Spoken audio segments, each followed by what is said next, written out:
Okay, I guess my mic wasn't on there. Good morning. Will the Standing Committee on Crown Corporations please come to order? This meeting has been called to consider the annual report of the Manitoba Hydro-Electric Board for the fiscal year ending March 31st, 2020. Before we get started, I want to draw everyone's attention to the clock interface you can see in the Zoom participant. We are testing a new piece of software that, if successful, will be fully operational for future committee meetings. Please use this clock as a reference when speaking. If there are any issues with the software during the course of today's meetings, I will also be keeping track of speaking times in the usual way. Are there any suggestions from the committee as to how long we should sit this morning?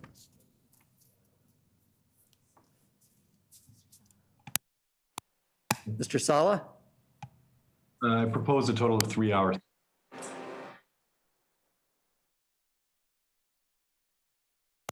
Sitting for 3 hours has been proposed. Is that the will of the committee? Mr. Schuler?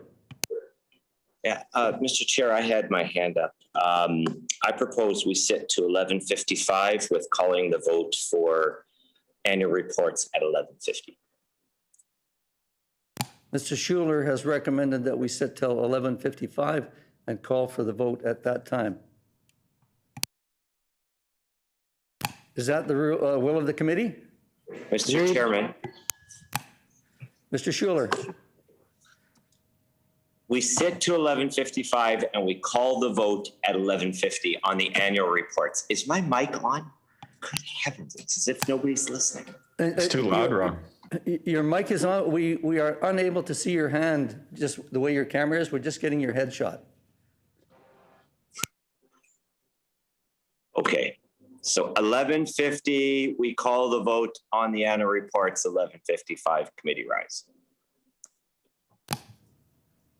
Mr. Sala. That's acceptable. Thank you. Is that the will of the committee? Agreed. So it has been recommended that we sit till 11:50 and call for the vote, and we rise at 11:55. Is that the will of the committee? Agreed. Agreed? Yes.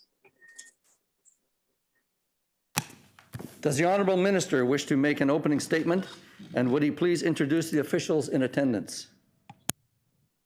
Well, thank you, and good morning, Mr. Chair. Yes, thank you. Good morning, Mr. Chair and fellow committee members. With me today, I have Deputy Minister Bernadette Proyne. I also have our Executive Director, Rob Maurice, and also my Executive Assistant, Madhur Sharma.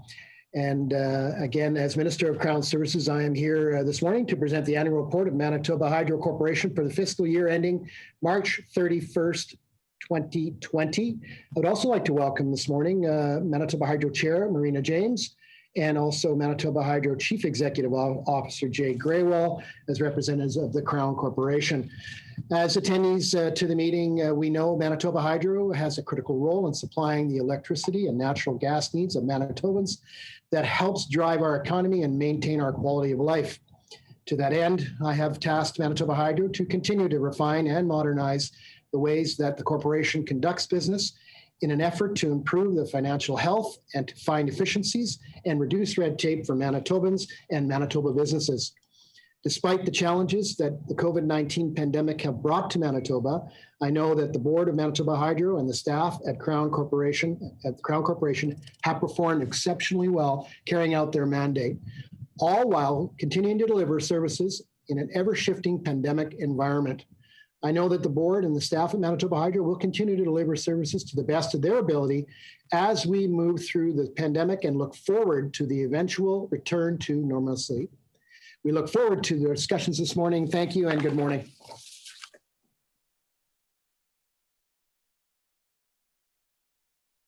We thank the Honourable Minister. Does the critic for the official opposition have an opening statement?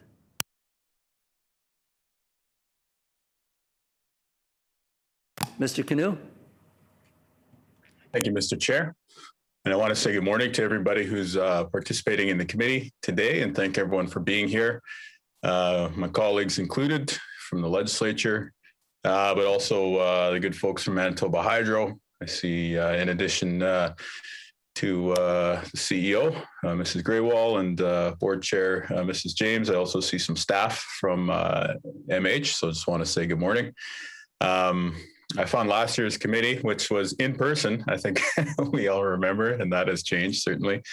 I found it to be a good exercise and, was helpful for us in our work to hear some of the answers and to be able to ask some of those questions. So I look forward to a similar sort of exchange, albeit over this new format to which we've all become accustomed.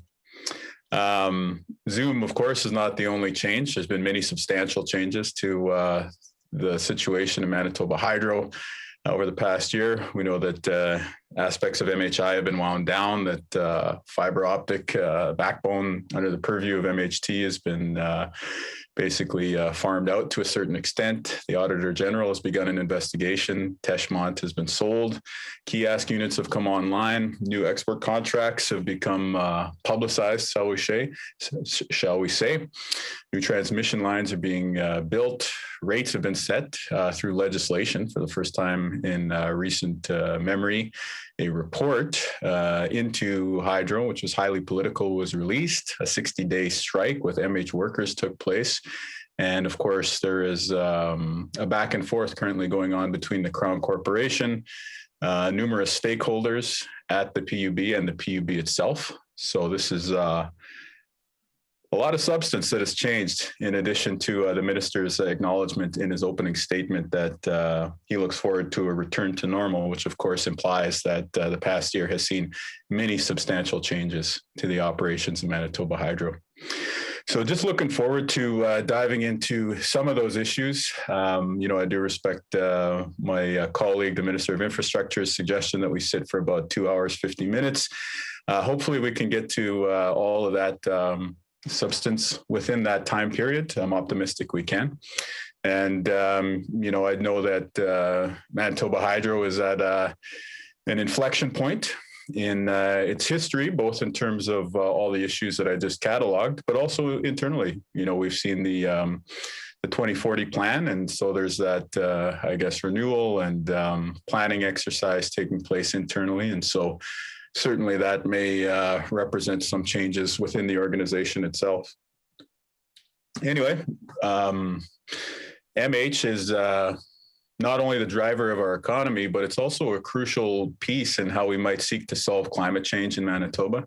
And of course, there is the important work of reconciling the past and ongoing impacts with Indigenous communities that MH has had. And so it's a very, very important part of our provincial economy, our provincial society, the fabric of Manitoba.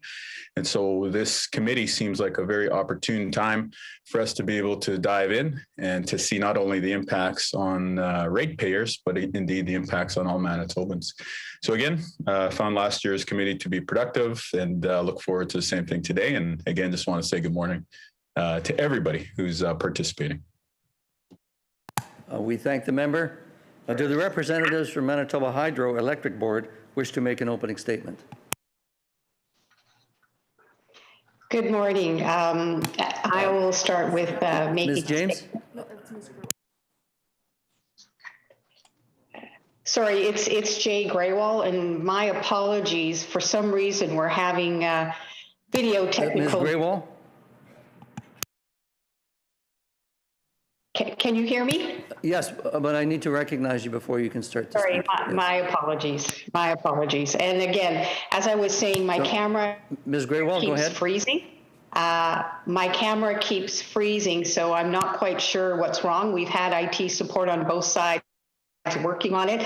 And it didn't happen until I got on this call, because other calls earlier today, it was working fine. So hopefully it will come back.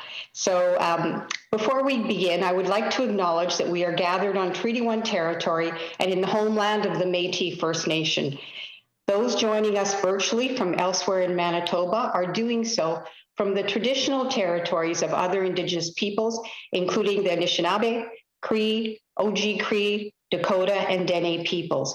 Manitoba Hydro has a presence right across the province with a long history of interaction with many Indigenous communities. We value these relationships and will continue in our efforts to establish and maintain strong, mutually beneficial relationships with these Indigenous communities. Good morning. I'm pleased to be here today before the Standing Committee on Crown Corporations to answer questions on Manitoba Hydro's business operations.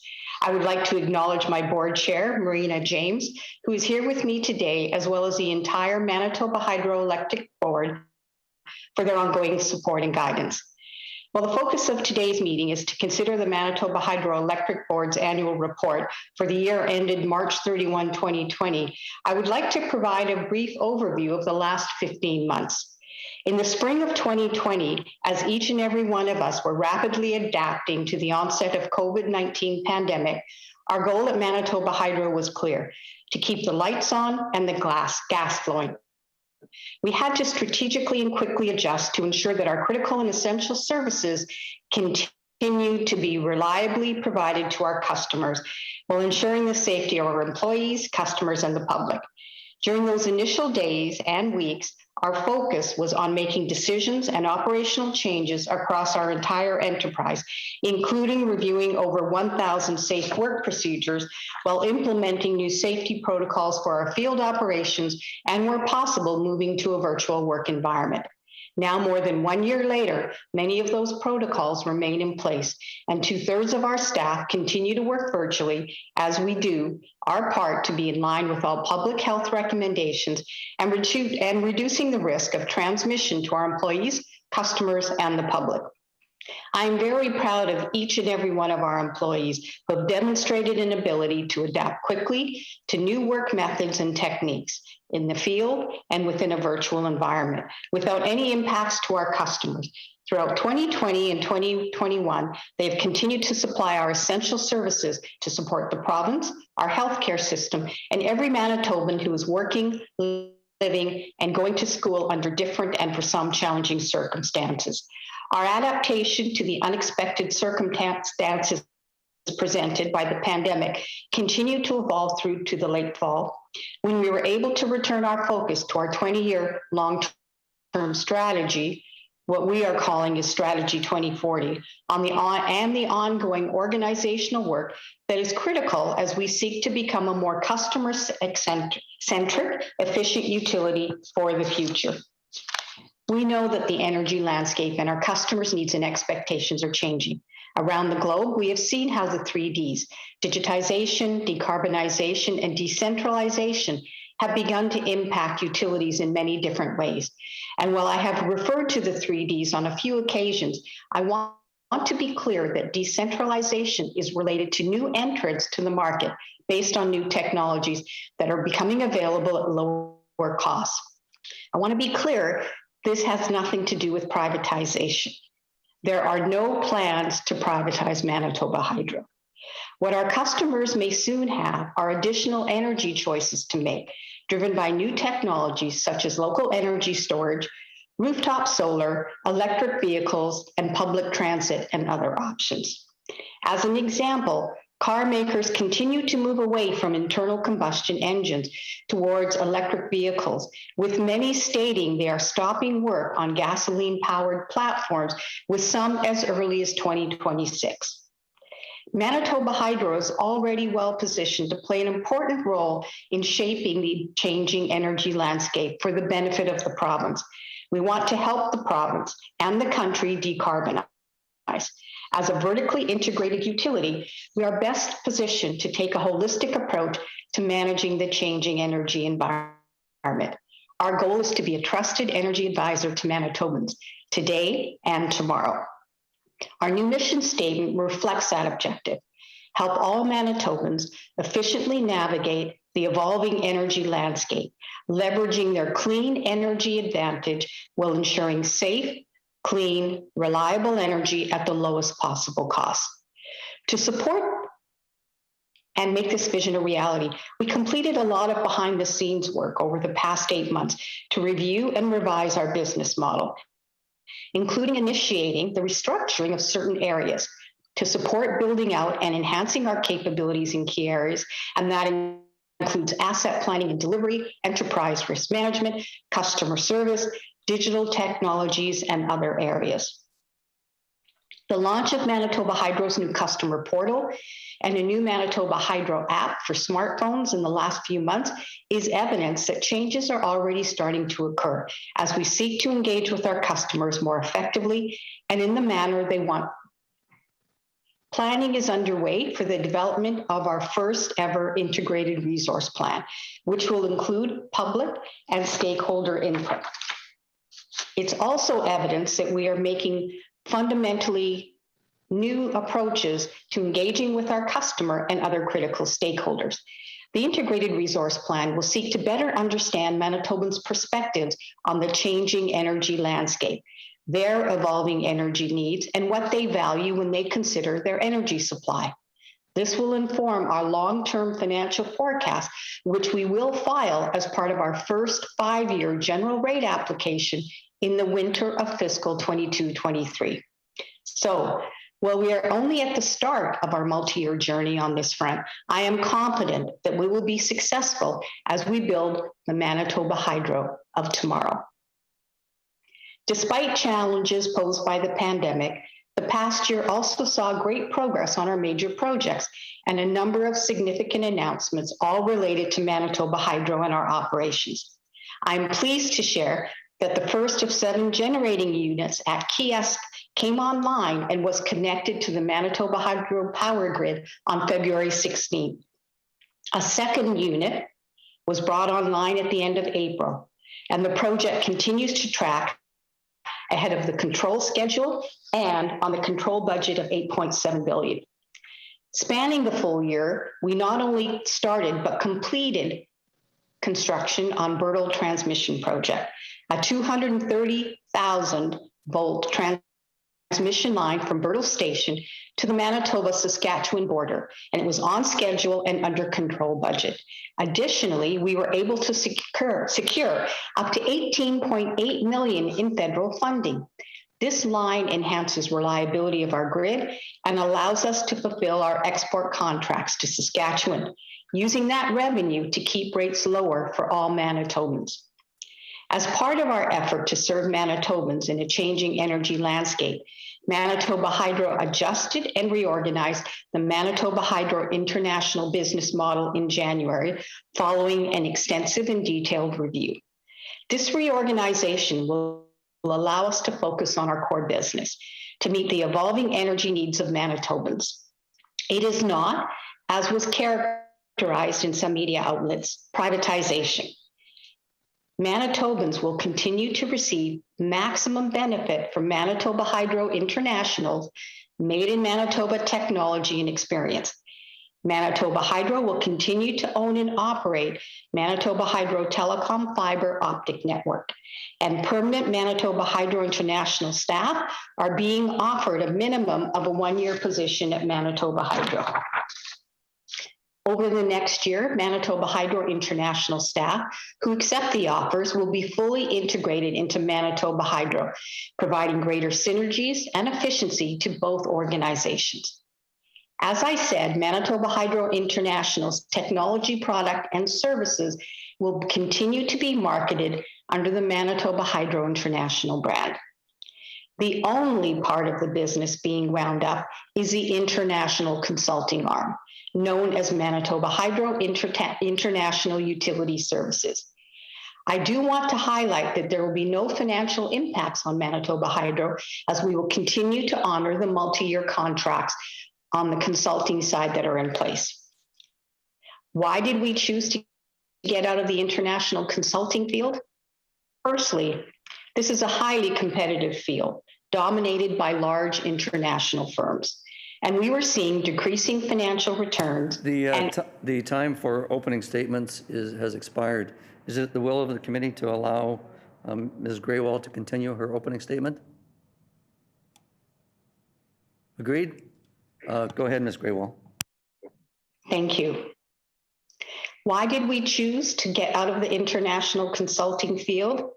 because this is a highly competitive field dominated by large international firms. And we were seeing decreasing financial returns and increased operational and security risks with operating the business. Manitoba Hydro is focused on its core mandate, which is to provide reliable energy to its customers at an affordable cost. And so the decision was made to wind up the international consulting arm of Manitoba Hydro International, which has 12 permanent employees. In the fall of 2020, we announced the sale of our interest in Teshmont Consulting to Stantec. We purchased a minority stake in Teshmont in 2003 to ensure that local HVDC expertise was available to act as the owner's engineer for the engineering and construction of Bipole 3 transmission line and converter stations. Given that Bipole 3 went into service in mid-2018, we decided that this was the right time to divest ourselves of our minority stake in Teshmont, 40%. The sale had no impact on Manitoba Hydro's operations or jobs. So I want to just restate, the sale of our share of Teshmont was a business decision made by Manitoba Hydro's management in the best interests of our customer. Government had no role in this decision.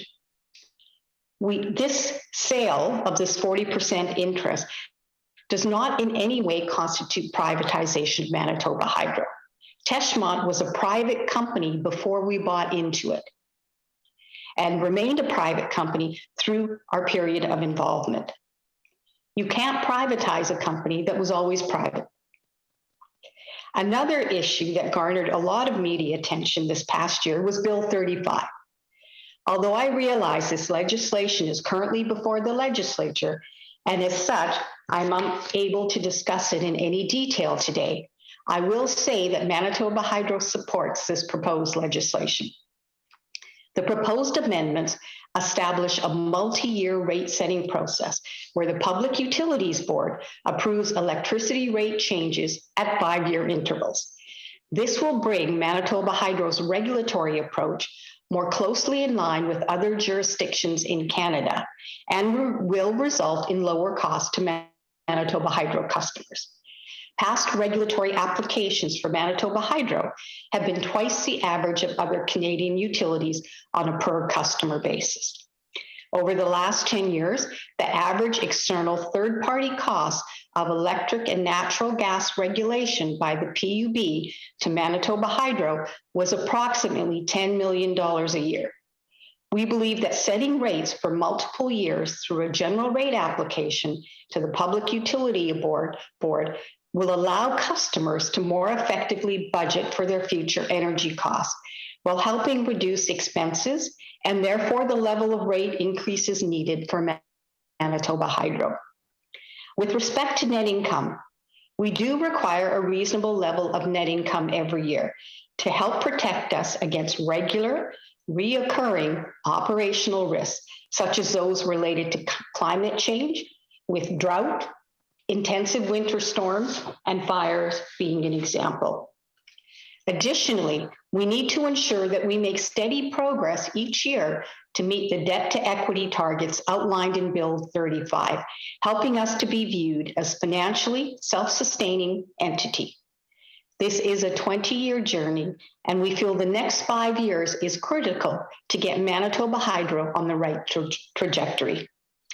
A stronger balance sheet will also provide Manitoba Hydro with the flexibility to manage the changing energy landscape that we are preparing for with Strategy 2040. We believe all of this is in our customers' best interests in the years ahead. We have always and continue to believe in the PUB process, and we are in the process of getting ready for our first ever 5-year rate application under Bill 35, which, as I already mentioned, we are planning to file in the winter of fiscal 2022-23. We recently responded to requests from the PUB for updated financial information in response to submissions from the Consumers Coalition. We have provided all available internal information. to demonstrate that there has not been a substantial change in Manitoba Hydro's financial circumstances since the last general rate application. However, we cannot supply documents or projections that, quite frankly, simply do not exist. This past week, interveners provided responses to our submissions, and I want to make a few comments in response to those. Our submissions to the PUB provide a comprehensive picture of Manitoba's Hydro's actual and budgeted financial position for the current fiscal year. The interveners did not dispute the information we provided supporting this fact. Rather, they focused on the fact that we did not provide, because we do not have it, an integrated financial long-term forecast. We repeatedly clarified that a long-term financial forecast does not currently exist.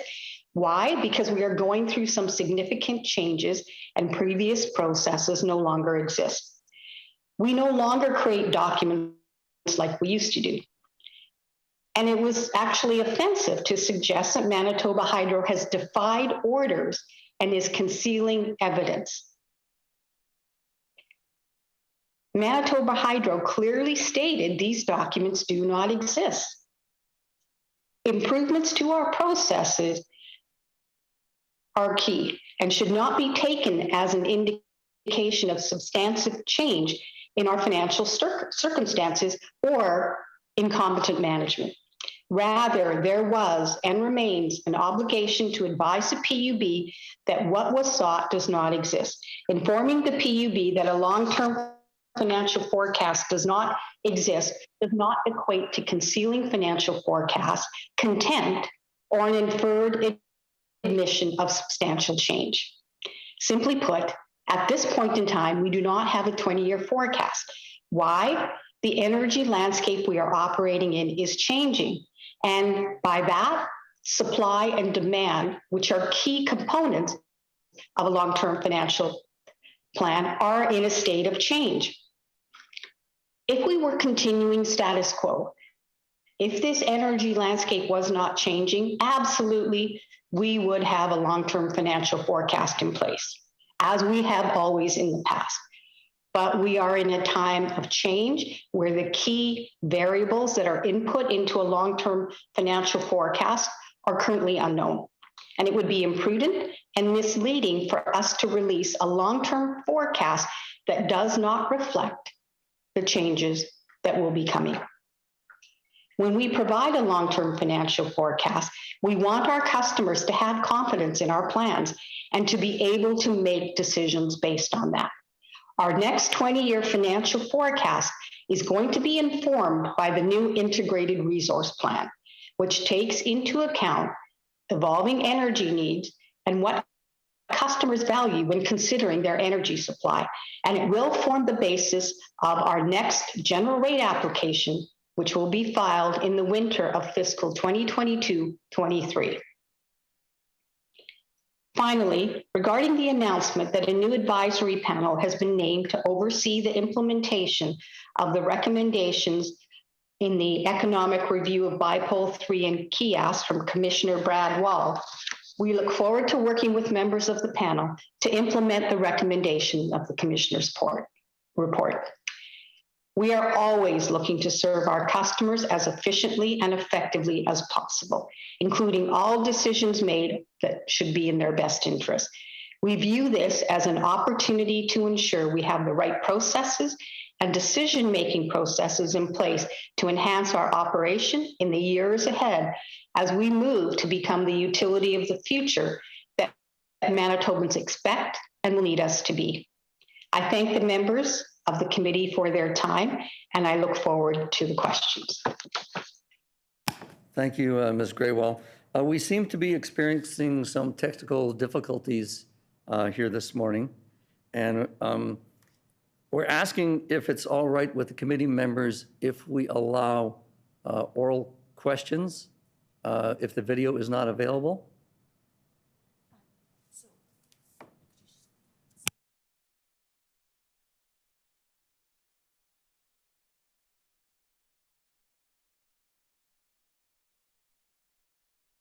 So we're asking committee members if it's all right if we lose the video feed again for Ms. Graywall, if we can just continue on with the audio responses. And Ms. Graywall, if we lose your video again, if you could, if you're looking to respond to a question, if you could, instead of raising your hand, just address the chair and identify yourself, and we'll acknowledge you. Is that the will of the committee? Agreed? Agreed. No. I had my hand up since you started speaking there, Mr. Chair. Mr. Canoe? Yeah. So just first of all, you didn't formulate it as a leave request until the very end. So my first question was going to be whether that was a leave request. And I'm not opposed Mr. Canoe, just give me a second here.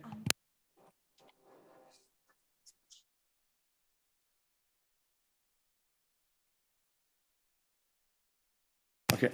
The floor is now open for questions. Mr. Canoe? Yeah, sorry. I did want to return to the substance of what you just asked.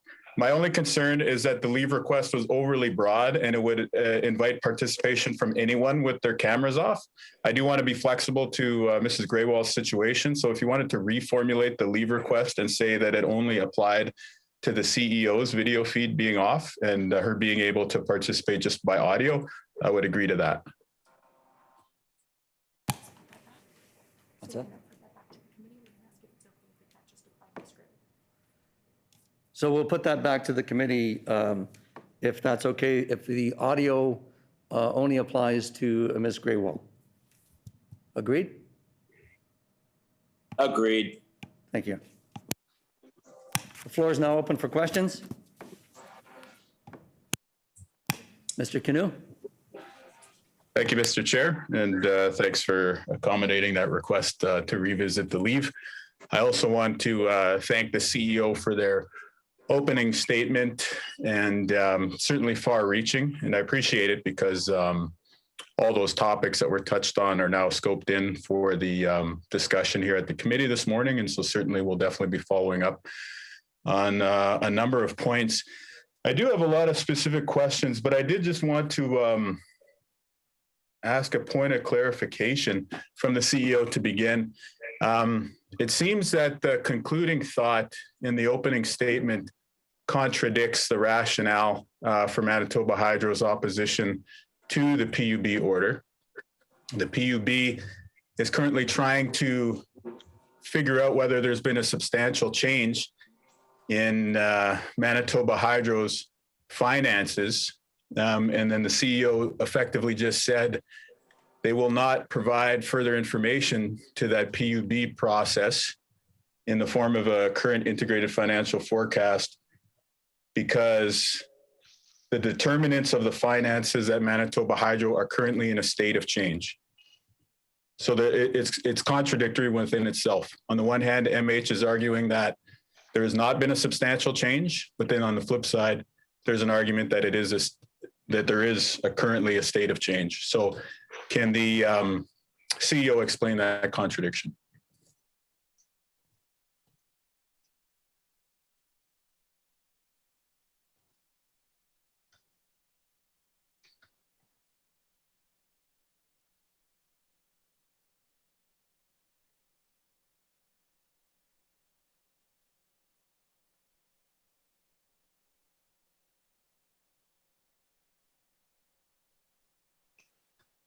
My apologies. Am I waiting for the chair to recognize me? Thank you.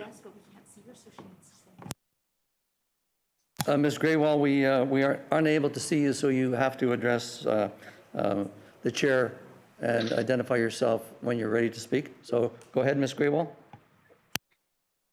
Thank you, Chair. So in response to that question, a few things. The financial information we submitted to the PUB demonstrates that there has not been a substantial change in our financial circumstances since the last GRA. That is the question at hand. We regularly provide the PUB with information on our operating costs, our major capital project, and the PUB has not expressed any concerns to us to date that the circumstances have substantially changed. The issues that were identified by the Consumer Coalition suggest there is a substantive change. And we've presented the information to demonstrate that that is not the case. And specifically, when we presented the information in the filing back to the PUB, it demonstrates that our net income has changed to the positive by only $17 million. And in 2019-2020, the Consumers Coalition stated that a change of $45 million in net income is not a material change for a utility the size of Manitoba Hydro. Additionally, with respect to capital expenditures, very similar nominal change with an annual difference ranging anywhere from 1% to 5% on specific projects. So the change, what is changing is the long-term financial forecast, 20 years. But what we've demonstrated to the PUB is that in the near term, between what we filed and where we're currently this year and where we expect to be next year, there is no material change which would result in any change to rates. Thank you. Mr. Canoe? The role of the PUB in this instance is to ensure that rates are reasonable and just. Part of that determination needs to include the long-term financial forecast of Manitoba Hydro, which the CEO has just acknowledged both in the opening statement and in the previous answer are currently, and I quote, in a state of change. So can the CEO explain to the committee how the long-term financial determinants of Manitoba Hydro, which would determine whether the rates adjudicated in 2019 and then revisited slightly in 2020 are reasonable and just, how can that be in a state of change? And yet the utility assert that there's no substantial change in the finances. Mr. Chair? Ms. Graywall? The key difference here is near term versus longer term, and rates are set for the near term. As I stated earlier, Manitoba Hydro will be filing a 5-year comprehensive GRA in the winter of 2022-23, which will include a long-term financial forecast that reflects the evolving energy landscape, where the PUB and all Manitobans will have an opportunity to understand the changes in the evolving energy landscape and how that relates to future rates. Mr. Canoe? So I'm sitting here as leader of the opposition. I don't have access to the documents that government has, so I need some help in understanding this. In order for us to determine whether current rates are reasonable and just, it seems to me that we need to have an eye towards the long-term financial forecast of the organization, right? Because the idea is sort of like, if there are steps up in rates, we want to keep the longer-term picture in mind so that the near term, to use the terminology of the CEO, so that the near term matches up with the overall trend or trajectory of where we're expecting to go in the long term. So again, how is it possible that the CEO can assert that the long-term financial forecast of Manitoba Hydro is in, I quote again, a state of change, and yet at the same time try to assert that there's no substantial change when it comes to the financial picture that the PUB ought to consider in determining whether the 2019 rates were reasonable and just? Mr. Chair. Ms. Graywall? As I previously stated, we have submitted information to the PUB that demonstrates there is not a substantial change in our financial circumstances since the last GRA, which is what rates were developed and determined on. Operating costs as well as major capital projects. Thank you. Mr. Canoe? The CEO has just said that there is no change in the financial situation of Manitoba Hydro, and then at the same time tells us today that there is such a significant change in the financial environment of Manitoba Hydro that they can't share publicly an integrated financial forecast. So I would like to know which one is true.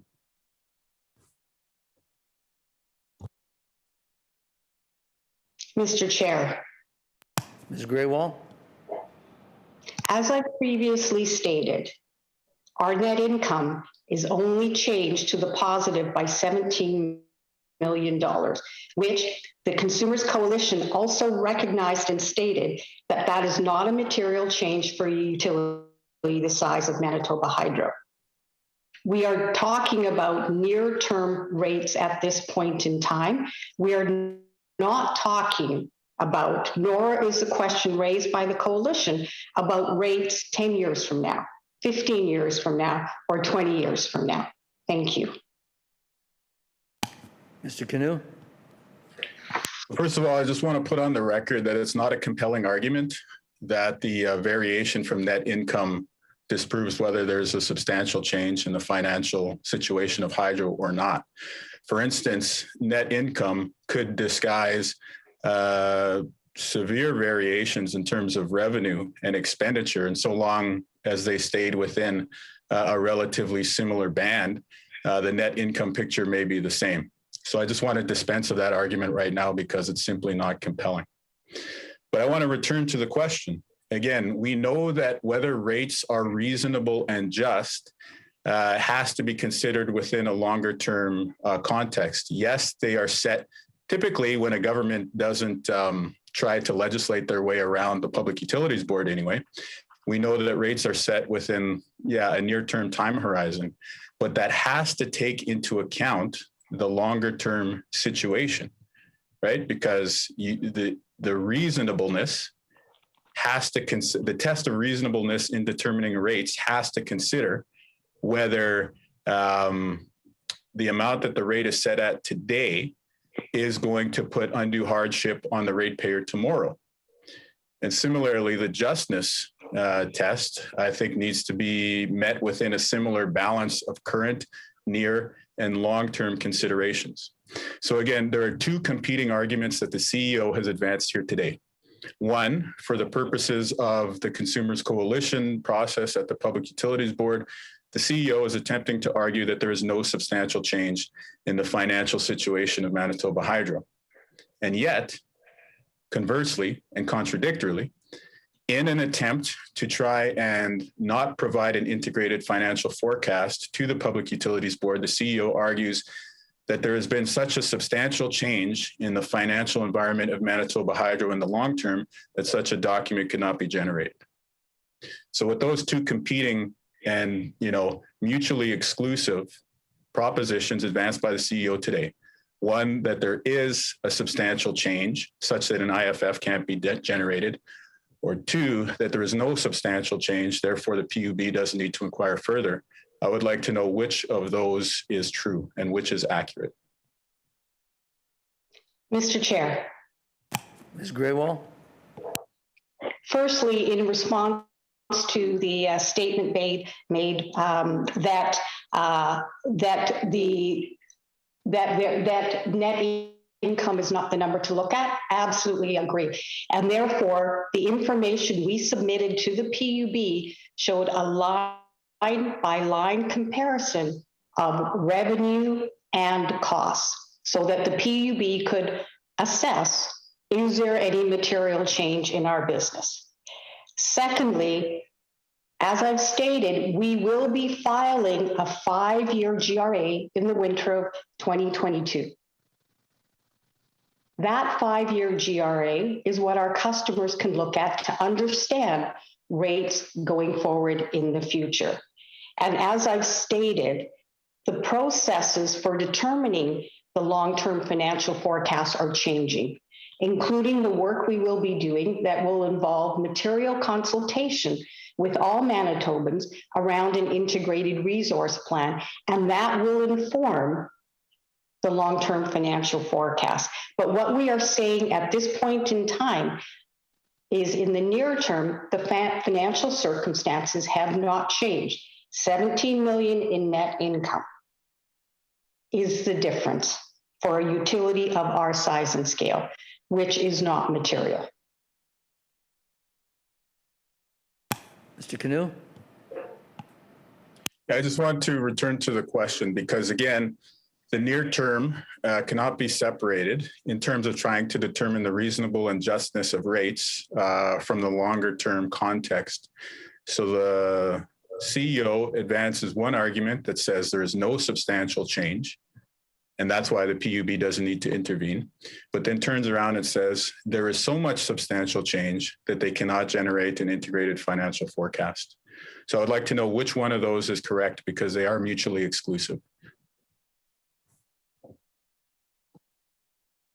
Mr. Chair. Ms. Graywall? As I've said, in the near term, there is no material change. The integrated resource plan will help us identify how the energy landscape is changing, which will underpin our long-term financial forecast.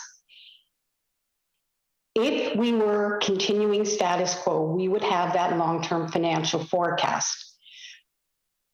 We do not feel it's responsible to try to create a long-term financial forecast that does not reflect the reality that Manitobans and Manitoba Hydro would be facing. It would be potentially misinformation because it's not based on facts, because that is the work we will undertake in the integrated resource plan. Mr. Canoe? CEO just said there, if we were continuing status quo. Reflect on that. That means the status quo is not continuing, right? That means there is a substantial change in the environment with which Manitoba Hydro operates. So it seems pretty clear to me, and I think any reasonable person watching or listening, that there is a substantial change at Manitoba Hydro. There's a substantial change in the financial determinants. Manitoba Hydro, the opening statement of the CEO listed off many substantial changes in the operations of Manitoba Hydro. And yet the CEO, contradicting themselves, tries to advance the argument that there's no substantial change such as the PUB needs to investigate. How does the CEO justify that? Mr. Chair. Ms. Graywall? I am not contradicting myself. I have consistently said, firstly, in the near term, net income is only changing by 17 million, and the PUB has line by line revenue and cost information to assess and determine if there is a change, and the PUB will work that process through. What we are saying is that over the coming years, the energy landscape will be changing. And as it changes, it needs to be reflected in a 20-year long-term financial forecast, which we will be developing based on an integrated resource plan that involves consultation with all Manitobans on the energy mix that they would like to see in Manitoba, and that will underpin our 5-year general rate application, which we will be submitting to the PUB. Mr. Canoe? What communication did the CEO have with government about PUB Order 5321?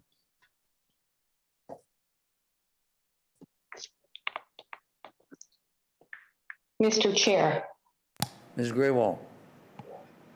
Could you please clarify what that order was? I'm sorry, I don't equate it back to the number. Mr. Canoe? That would be the same order that we're discussing at this time, which is the PUB order trying to ascertain as whether there's a substantial change. What the CEO has effectively conceded in this line of questioning, I would say. But that was the PUB order on whether there's substantial change in response to the Consumers Coalition and taking into account the Manitoba Industrial Power Users Group. So what communication happened with government between the CEO and them on that? Mr. Chair. Ms. Graywall? I do not concede the point that there is material change in terms of our financial forecasts in the near term. Secondly, the decision on how we proceeded here was made by the management of Manitoba Hydro with the support of our board. Mr. Canoe? Thanks for that additional information. The question, however, was unanswered, and I will repeat it. What communication did the CEO have with the government on PUB Order 5321? Mr. Chair. Ms. Graywall? Can you please clarify what you mean by communication? Mr. Canoe? Yes, we're going into what the definition of is territory here, but I will indulge it. Any written, verbal, email, direct message, Twitter DM, Instagram DM interaction between the government and the CEO on this pub order? Mr. Chair. Ms. Graywall? Thank you for that clarification. As I stated earlier, this was a decision made by the management of Manitoba Hydro in terms of our response after we had done the analysis, which confirmed that the change in net income is only $17 million. As would be expected, we informed our owner of the action that we have taken. Mr. Canoe? Just want to point out for the record that the owners of Manitoba Hydro are the people of Manitoba who are being denied access to information by the government currently. However, I take the CEO's answer to mean that they informed the Treasury Board, the Cabinet, the government, perhaps the minister about these deliberations. So can the CEO just provide detail on who did she mean by saying owner and what was the nature of that communication? Mr. Chair. Ms. Graywall? The protocol for Crown corporations to inform the owner or the representative of the owner, which is elected officials in government, is through a briefing note. So we drafted a briefing note that we then shared with Crown Services, which is the ministry we report to.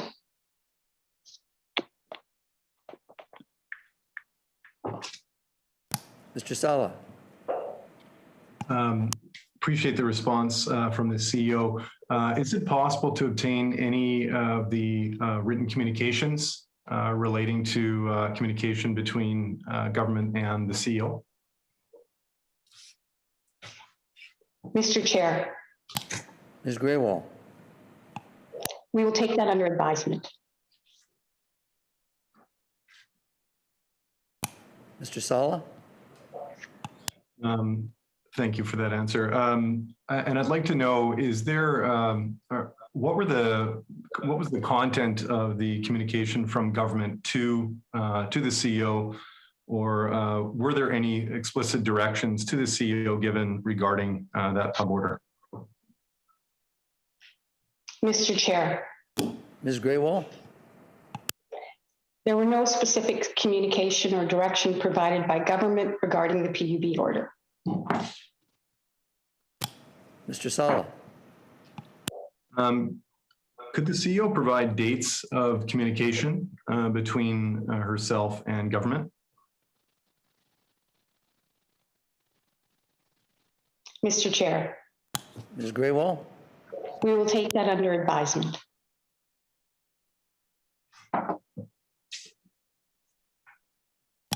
Mr. Sala? I hope that there can be appreciation for why this is of such huge concern to us as the opposition. There's serious concerns, I think, on the part of a lot of Manitobans about the fact that we're not getting transparency around Hydro's finances. So the concern is that that lack of transparency is feeding into this government's goal to put forward a bill that will ultimately prevent Manitobans to have independent oversight over rate setting. And I hope that the CEO can appreciate why this is important for Manitobans to have clarity about this government's role in directing or in having any influence over this seeming lack of willingness to disclose or to share or to be transparent around these communications.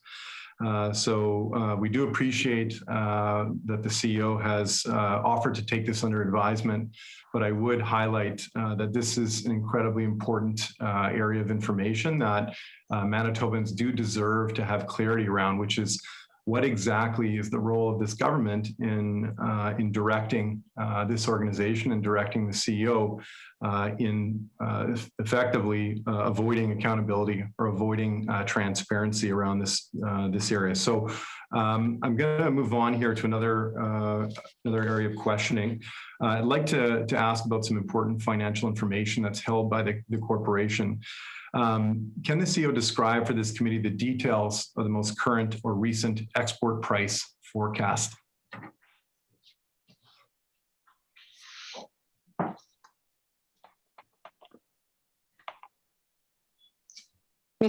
Mr. Chair. Ms. Graywall? Could you please clarify export price forecast? Because there's various components. I'm assuming when you're saying export price, you're referring to the spot market? Mr. Sala? This is referenced on page 106 of the annual report.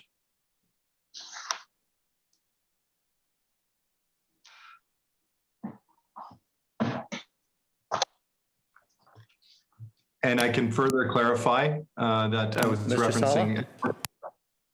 Thank you, Mr. Chair. I can further clarify that I was referencing export sales, both spot sales and firm exports.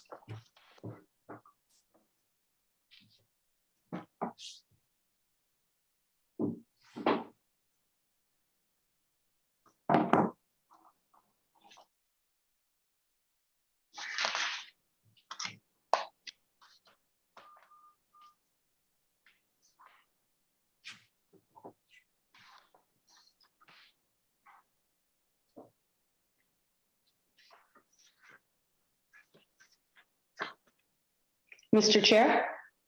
Ms. Graywall? Thank you. So there are two components that make up the price of energy that is sold in the export market. One is the spot markets, which is something that we look at 5 different consultants who predict spot market sales, and we take the average of that to determine what we believe in the coming fiscal would be the price of energy sales in the spot market. And I'd like to just to remind everybody, what Manitoba Hydro sells in the spot market is energy that is related to surplus water. Because of how we plan our system and plan how we deal with our revenue, which is we have to ensure that we have sufficient revenue domestically to meet all needs in a range of scenarios, but particularly so that we ensure we meet the needs in winter, which is when we peak. So when we have greater water than average relative to what we've planned, unless that energy is needed domestically, we sell it in the spot markets. So that is the process or model that we use to determine pricing for spot as we forecast, recognizing though it is a forecast. Secondly, in terms of firm energy, those are the contracts that we have with various third parties because we sell into 4 different markets in the US and to the west of us in Saskatchewan. And in those scenarios, those are contracts that are commercial contracts where we can't specifically disclose the pricing. But having said that, if you look at the last 9 years, from 2010 to 2019, export power contributed more than 22% of our total electric revenue, and it was approximately $4 billion. And rates would have been 20% higher had we not sold surplus energy, both firm and in the spot markets. Typically, we share more information when we are in a GRA, but what I can also say is that when we actually filed our last GRA, what we shared there was contracts that were in place and signed as of 2016 would be providing revenue of approximately $6 billion. What I do want to clarify, though, and ensure everybody understands, is when I am talking about revenue, revenue is not profit, because there are costs associated with that energy. And those costs primarily relate to the assets that are used to generate this power, surplus power not needed domestically. And that's generation, that's transmission lines. So it is not profit, this extra provincial sales revenue. But what it does do is help pay the costs for those assets that were built primarily to serve Manitobans. And what it does is it helps cover debt servicing costs, amortization costs, transmission costs, which keeps rates in Manitoba lower than they would be if we did not sell that energy. Mr. Sala? I appreciate the answer. Can the CEO describe to the committee the contents of the most current or recent prospective cost of service study?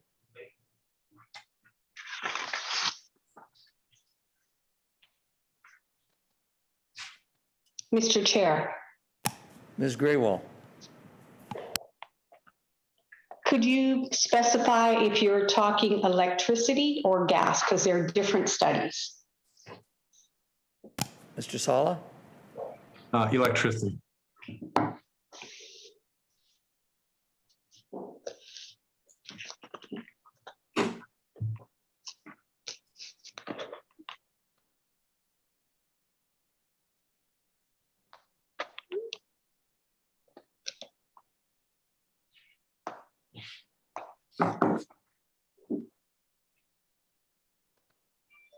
Mr. Chair.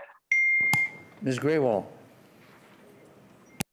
So there was a prospective cost of service study where what we did was we provided a comparison of revenue cost coverage ratios in the 2021 prospective cost of service study to scenarios that we'd filed with the PUB in 2017 GRA and our 2019-20 GRA. And that provided an indication of the level of class revenue cost coverage ratios that would be expected once Bipole 3 was brought into service. Mr. Sala? Thank the CEO for that response. Can the CEO tell this committee the contents of the most current or recent power resource plan or load forecast that is being used by the corporation?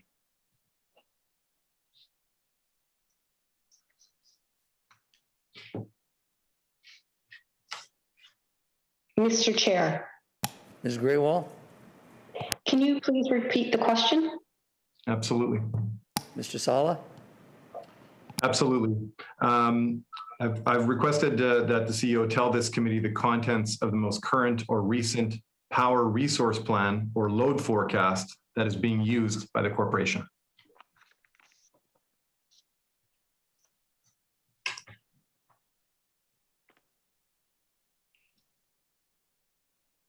Mr. Chair. Ms. Graywall?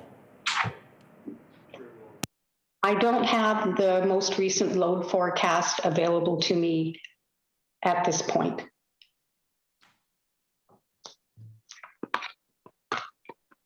Mr. Sala? The CEO endeavor to provide that at some point during the committee today?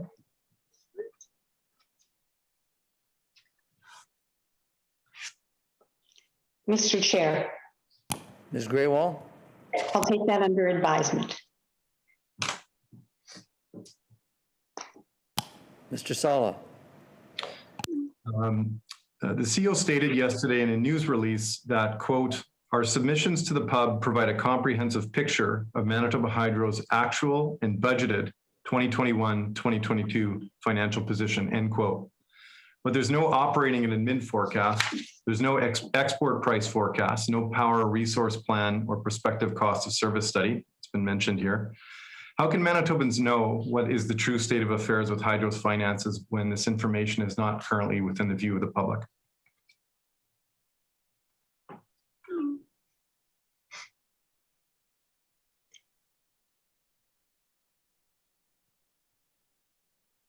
Mr. Chair. Ms. Graywall? As I stated previously, we provided all information to the PUB in response that to the question, is there a material change in the financials for Manitoba Hydro? And that demonstrates through the line-by-line information we did share that net income is only changed $17 million, which is not material for a utility the size and scale of Manitoba Hydro, and similarly with CapEx.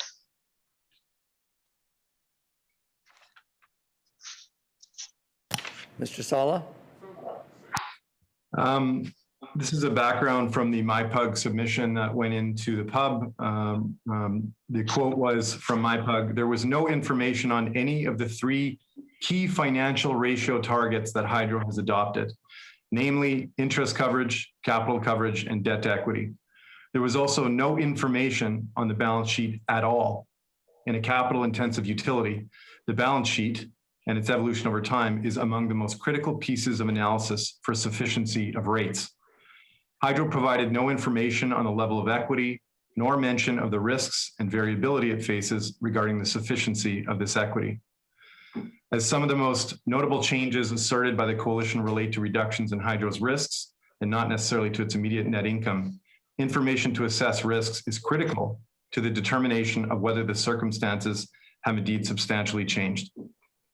Could the CEO provide a response to the quote from MyPub?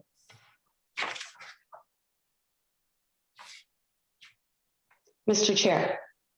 Ms. Graywall? Well, I don't disagree. Balance sheets are important. When the PUB looks at costs, they are in the income statement, not the balance sheet. Secondly, debt equity levels are reflected in our income statement as they show up in terms of interest costs associated with the debt that's on our balance sheet versus the equity. Thirdly, also in our O&A, our operating costs in our income statement are the depreciation costs associated with these assets. And so when we peak, when Kiosk comes into service, which is going to be fully in service in 2022, our debt service costs, our interest costs are going to go up by $1.1 billion. This is information that we do share. Having said that, though, the points that MyPug is making relate to our longer term financial health. So a couple of points there. Our debt will peak at $25 billion. Currently, as of December 31st, 2020, our debt is $23 billion. It will peak at just under $25 billion when all units of Kiosk are in service. And debt servicing costs then will be $1.1 billion. These will all come into play and will be considered when we file our 5-year general rate application in the winter of 2022 and will be included in the long-term financial forecast. Mr. Sala? I'm sure that the CEO can appreciate that at the time that this is suggested that it will be filed, that we will no longer have, as Manitobans, independent oversight over rate setting. And one, I think, important question that needs to be asked here, and just would like to get the CEO's take on this question, is what is her thoughts around the role of a debt to equity ratio as a basis for determining rates?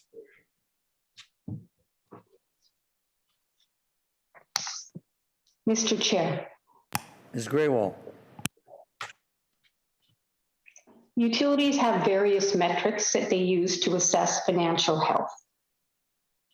What I look to, though, is what third parties who assess our financial health focus on.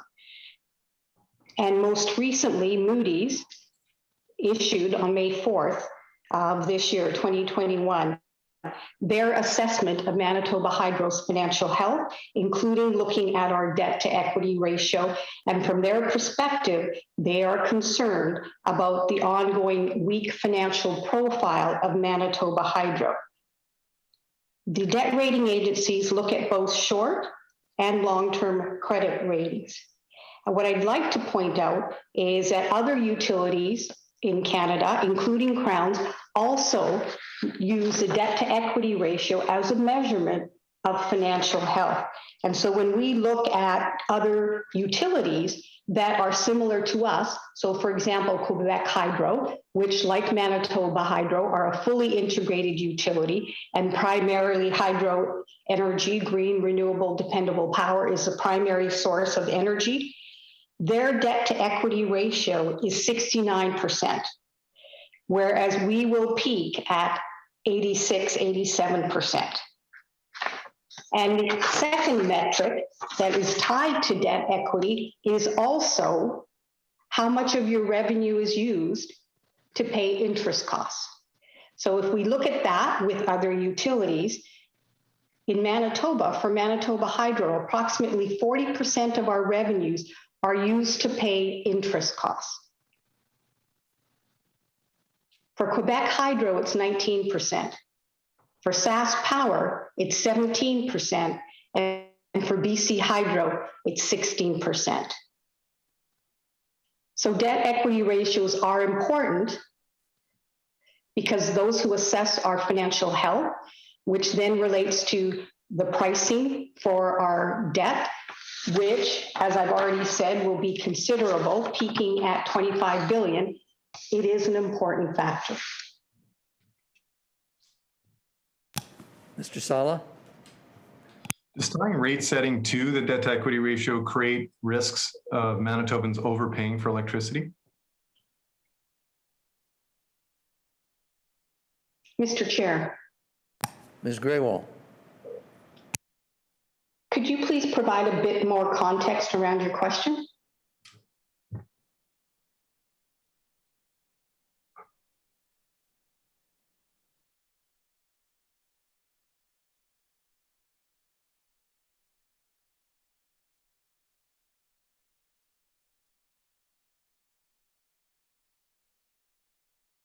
Ms. Graywall, if you could just address your questions to not directly to the individual as you. Bring your questions through the chair or address to Mr. Sala.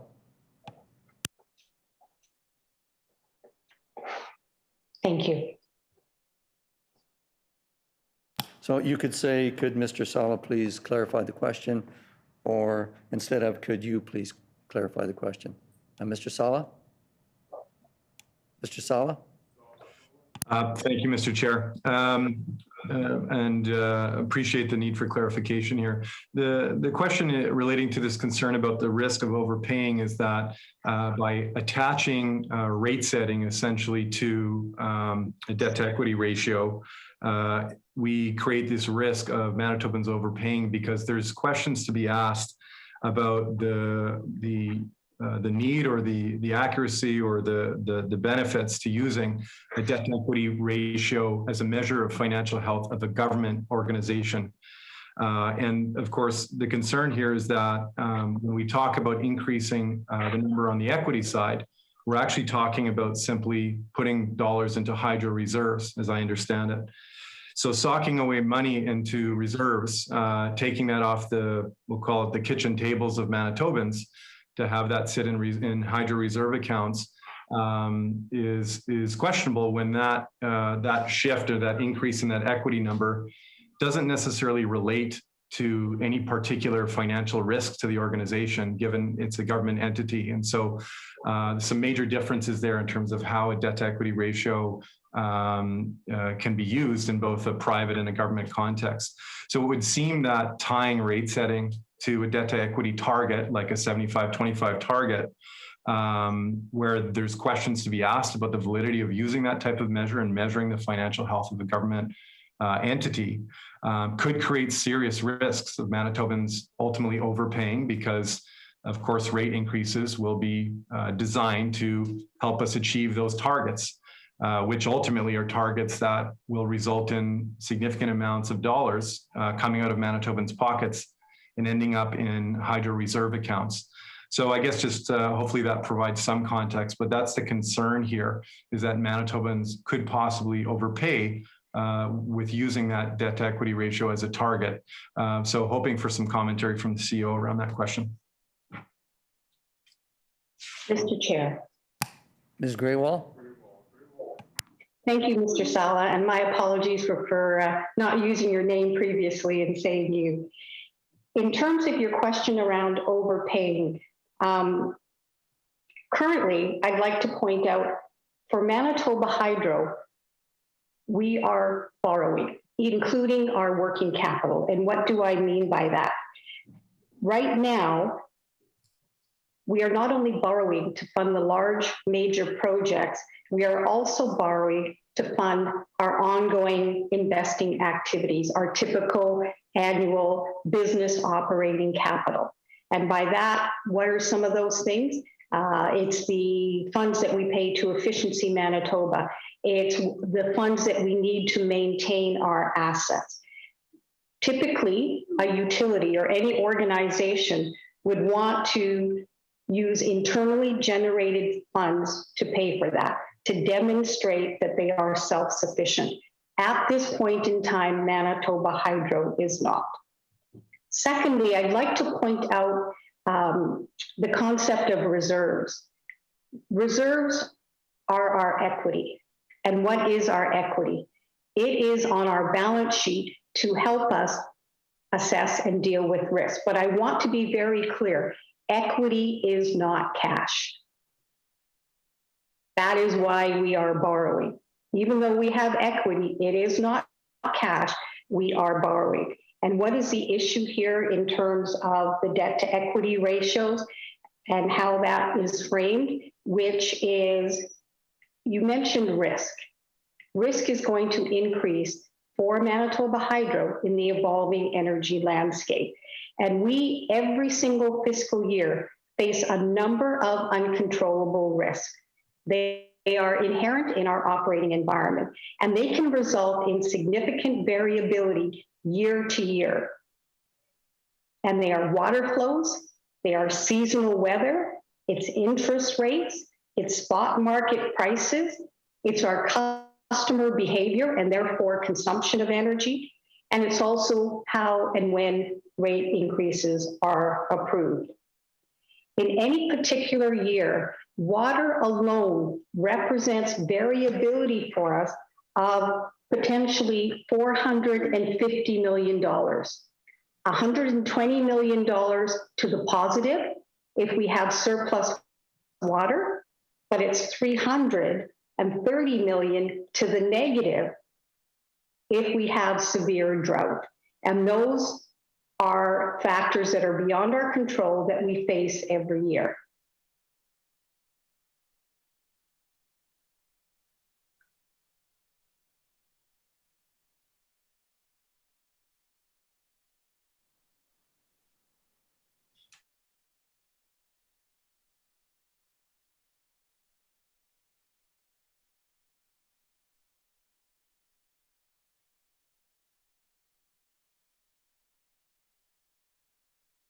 So just to clarify, Ms. Graywall, so if you could put the questions to Mr. Sala through the chair or your responses through the chair and not directly to Mr. Sala, that's what we were trying to relay to you previously. So my apologies. Mr. Sala?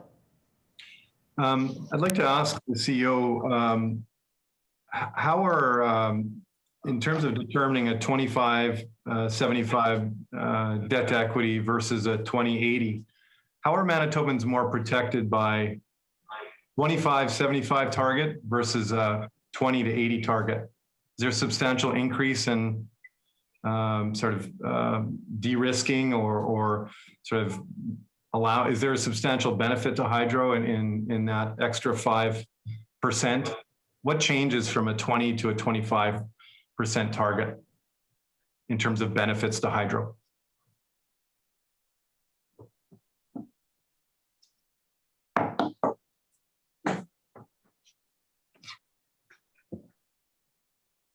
Mr. Chair. Ms. Graywall? Currently, Manitoba Hydro has a target debt equity ratio of 75% to 25%. Manitoba Hydro has not achieved that debt equity target for years. Debt equity targets are set to reflect the risk an organization is facing and dealing with equity being considered what can be looked at as support for that risk. I look at debt equity targets the same way, as I said earlier, based on a third party's view, which is the credit rating agencies. And what I would say is, in terms of debt equity targets, every single Crown utility has set targets at 70-30 debt equity or lower, and they've also set the time frame to achieve that much quicker than the 20 years that is being considered for Manitoba Hydro. The benefit is that we are considered self-sufficient by the debt rating agencies, and therefore we can borrow at the lowest possible cost, recognizing even at 70-30, we will still be carrying a material amount of debt that we will be paying interest on. And those are costs that all go into the rates that Manitoba Hydro customers pay for their energy. Mr. Sala?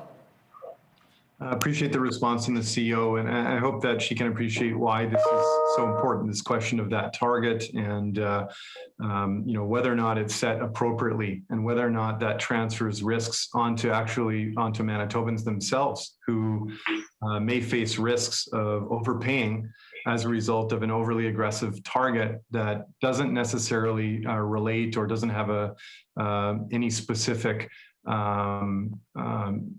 purpose or benefit. And I think it's an important question to be asked, which is that number the right number that's being set? Because ultimately that is what's going to drive rate setting for many years to come, as the CEO would know. So do appreciate some of her reflections on that. And I'd like to move on here.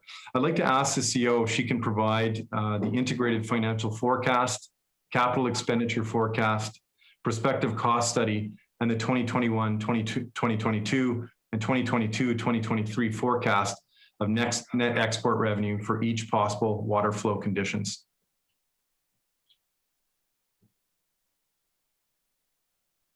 Mr. Chair. Ms. Graywall? The information that Manitoba Hydro has been shared, and it is public, but it's been shared with the PUB. Mr. Sala? Sorry, just to clarify, the integrated financial forecast, capital expenditure forecast, prospective cost study, and the 2021, 2022, and 2022-23 forecast of net export revenue for each of the possible water flow conditions. Is the CEO stating that that information has been provided to the pub? Mr. Chair. Ms. Graywall? With respect to the items that Mr. Sala has identified, what we have available relative to the question in front of the PUB, we have shared. Mr. Sala? Would the CEO be able to provide that information to this committee?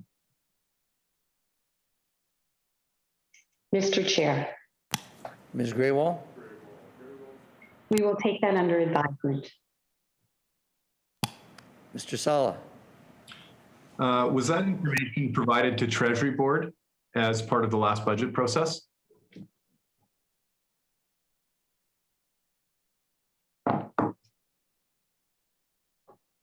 Mr. Chair.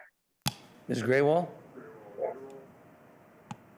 I do not believe, there was a longer list of items that were requested, so I would need to check, but I believe we provided detailed financial forecasts and capital for the current fiscal that we are in.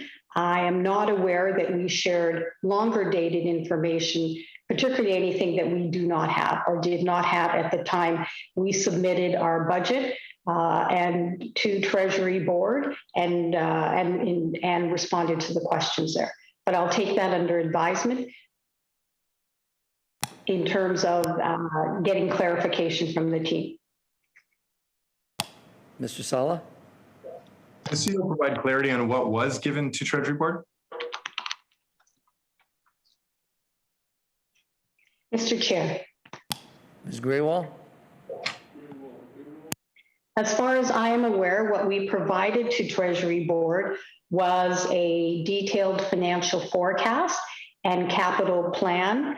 I would have to check with our CFO to see what other information may have been provided with respect to any questions that we responded to from Treasury Board as they conducted their due diligence on both our operating and capital costs.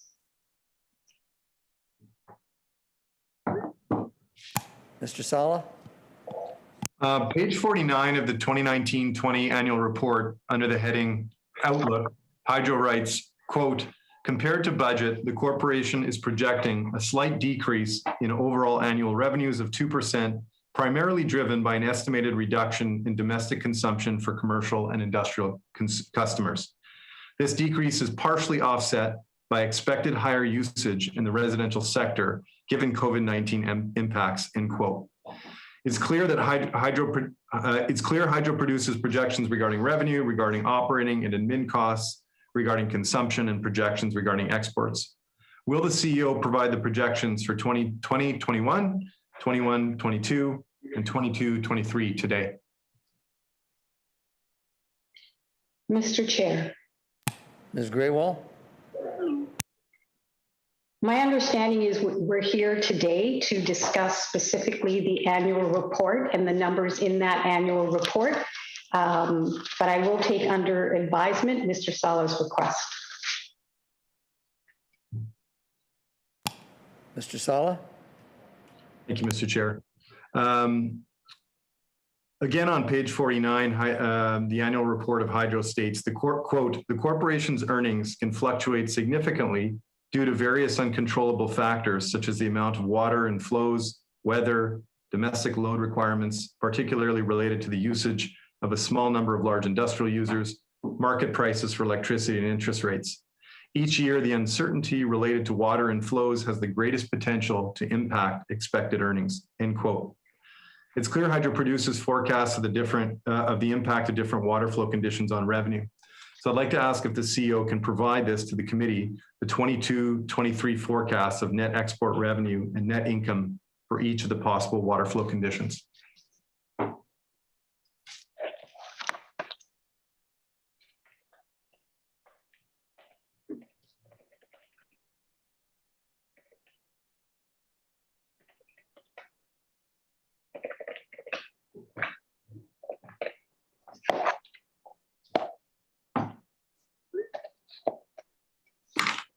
Mr. Chair.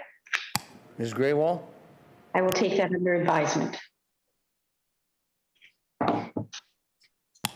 Mr. Sala?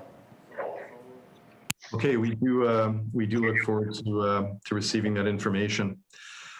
Section 7.1 of the Crown Corporations Governance and Accountability Act requires Crown corporations like Hydro to produce an annual business plan. Yet no plan has been produced for 2020-21 or for the current fiscal year. Why has Hydro not complied with its statutory obligations?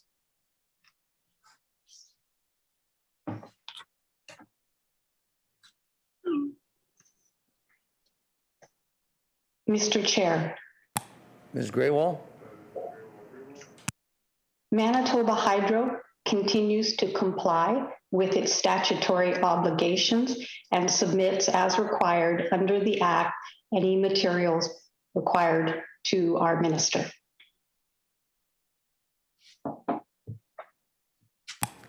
Mr. Sala? I'd just like to ask the CEO, is it her understanding that Hydro is required to produce an annual business plan according to the Crown Corporation's Governance and Accountability Act?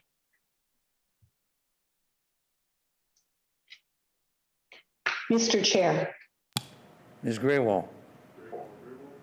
Manitoba Hydro always prepares an annual business plan that is reviewed and shared with our board and submitted to our owner. Mr. Sala? So can the CEO confirm that a plan was produced, an annual business plan was produced for the 2020-21 year or for the current fiscal year?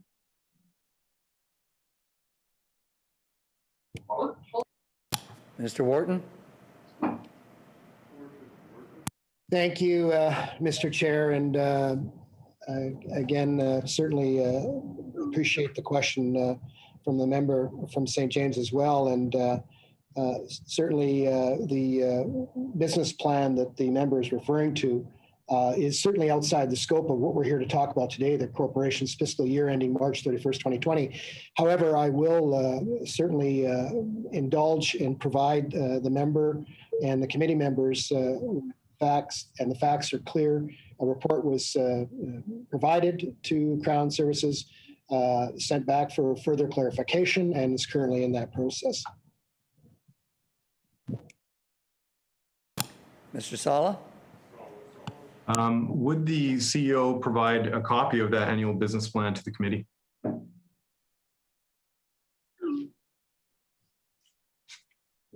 Mr. Chair, Ms. Graywall?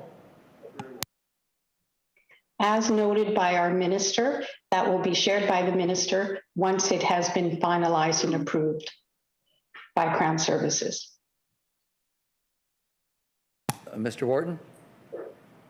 Thank you, Mr. Chair, and again, thank Ms. Graywall for that too as well. And this will be shared publicly, as our government has and will continue to share documents of this nature, especially surrounding Crown corporations, particularly Manitoba Hydro, on a go forward. Unlike in the past, those reports are shared publicly, so Manitobans, the owner of Manitoba Hydro, fully are engaged. Mr. Sala? I'd like to ask this, when was the annual business plan submitted to the minister?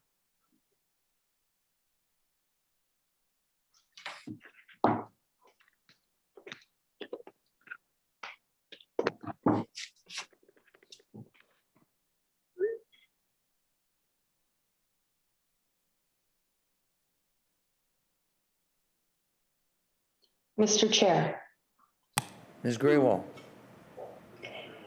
the draft annual business plan was submitted at the end of March, and we are now making some updates to that based on feedback from our minister's office. Mr. Sala? Has the Manitoba Hydro Board had an opportunity to review the business plan? Mr. Chair, Ms. Graywall? management would never submit an annual business plan to government without the board having reviewed it and received feedback from the board on any proposed changes.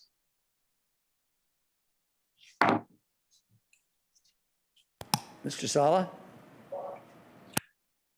Appreciate the response. So just to be clear, the 2020-21 annual business plan was submitted at the end of March. Just want to confirm that. And that is not the final annual business plan. It's a draft. Just want to confirm that with the CEO. Mr. Chair. Ms. Graywall? The 2021-22 business plan was submitted to government. Government has asked Manitoba Hydro to look at some of the metrics that we report on, and that is something that we will be submitting before the end of this month with the updates. Mr. Sala? I just want to highlight how concerning it would be, I think, for the average Manitoban to know that the annual business plan for arguably the most important Crown corporation in the province for this year has yet to be approved. Ultimately, it sounds like it's still in draft form of some kind. Can the CEO provide some commentary around her thoughts around whether or not she has concerns that the corporation is operating right now, as it seems, without a final approved business plan for this year?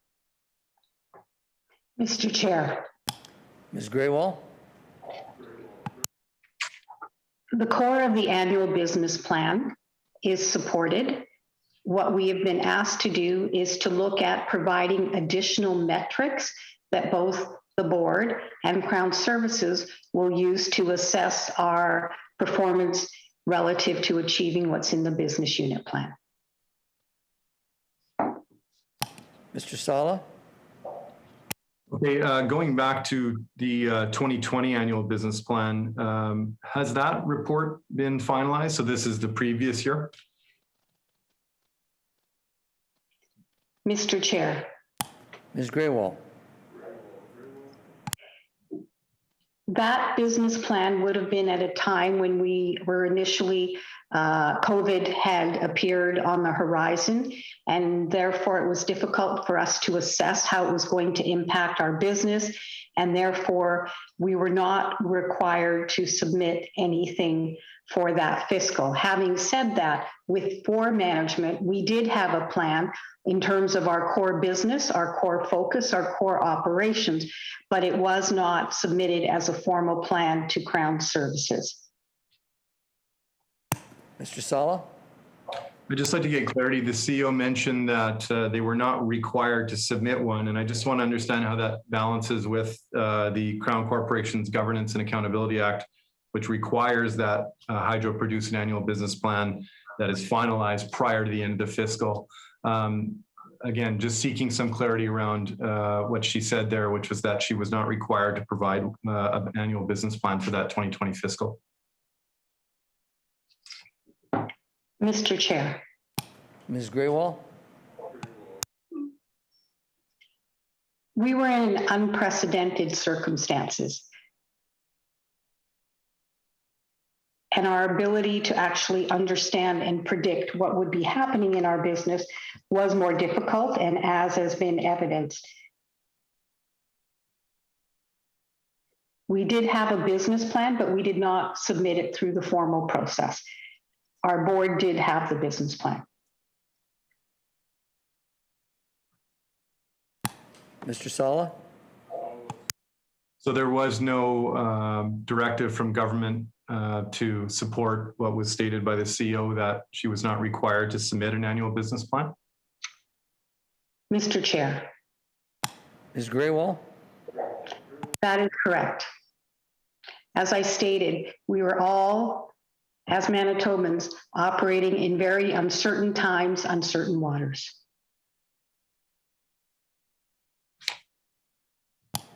Mr. Sala? Again, absolutely appreciate that from the CEO. It certainly was uncertain times, and I would argue that's often when these plans become most important. And so it is concerning to know that plan was held back, and this does appear to have been in violation of the Crown Corporation's Governance and Accountability Act. I just want to put that on the record. Mr. Chair.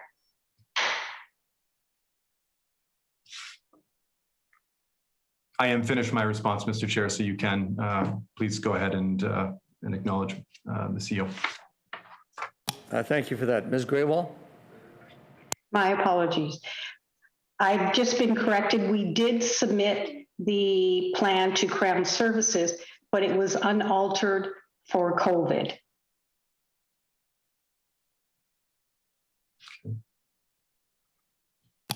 Mr. Sala? I appreciate that clarification from the CEO and would like to ask when that plan was submitted to Crown Services.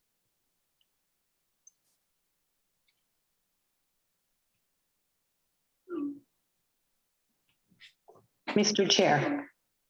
Ms. Graywall? As I stated, we did submit a plan, but it was unaltered for COVID, so therefore wasn't a final plan, but I believe we submitted it in around the same time frame, which has been February, March 2020.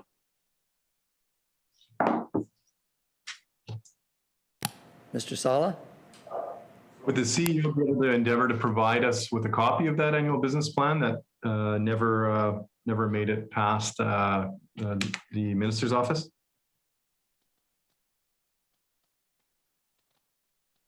Mr. Chair, Ms. Graywall? we will take that under advisement.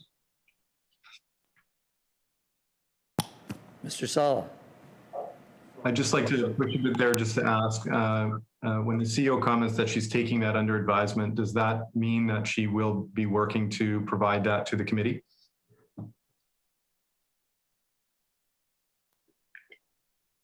Mr. Chair. Ms. Graywall? When I state under advisement, I'm not committing one way or another, as we would need to go back and check what is available in what form and if that information is public information. Mr. Sala? Appreciate the response, and I hope that the CEO can appreciate why Manitobans would like to be able to have access to and have clarity and transparency around annual business plans for an organization as important as Hydro. I'm going to move on here and ask, Hydro is set to profit 111 million this year and is forecasted to profit 190 million in 21-22, according to the government's 2019-20 budget. These are huge jumps in profit from what was originally forecasted for this year and the coming year. In the Q3 report, Hydro attributed this to kiosk and the pandemic for the current year. Can the CEO explain why there's a substantial jump in profit this past year and what the anticipated jump in profits this current fiscal are attributable to?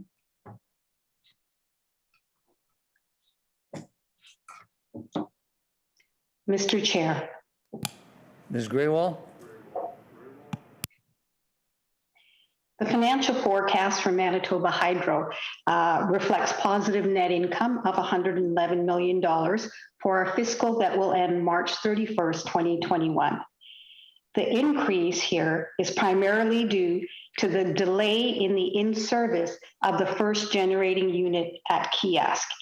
Well, as I stated earlier, Kiosk is ahead of control schedule. Last year at this time, we were anticipating an earlier in-service date for the first unit before the pandemic hit. We had initially assumed that it would be June 1st, 2020. It was actually, the first unit came online in February of 2021, which still is ahead of the control schedule. The impact that had was positive in terms of net income because by $97 million, because there was lower interest and depreciation in our operating costs.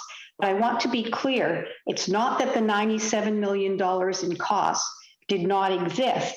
Those costs are being capitalized and they will be expensed once the generating units are operational.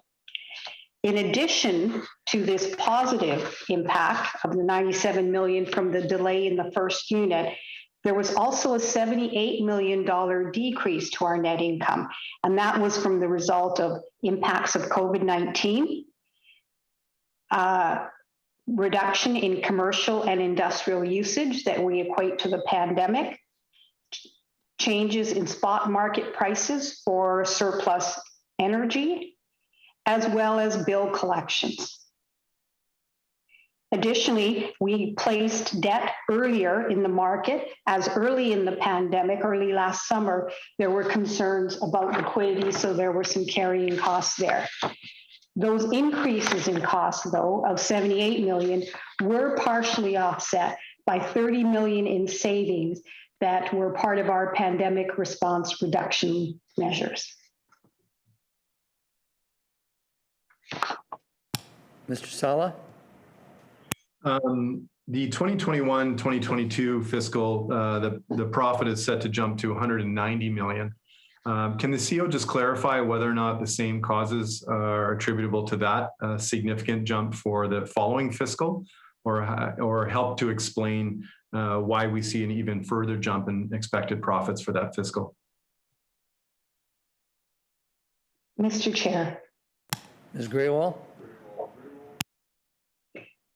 We are projecting $190 million for 2021-22, which is a $79 million increase over a year.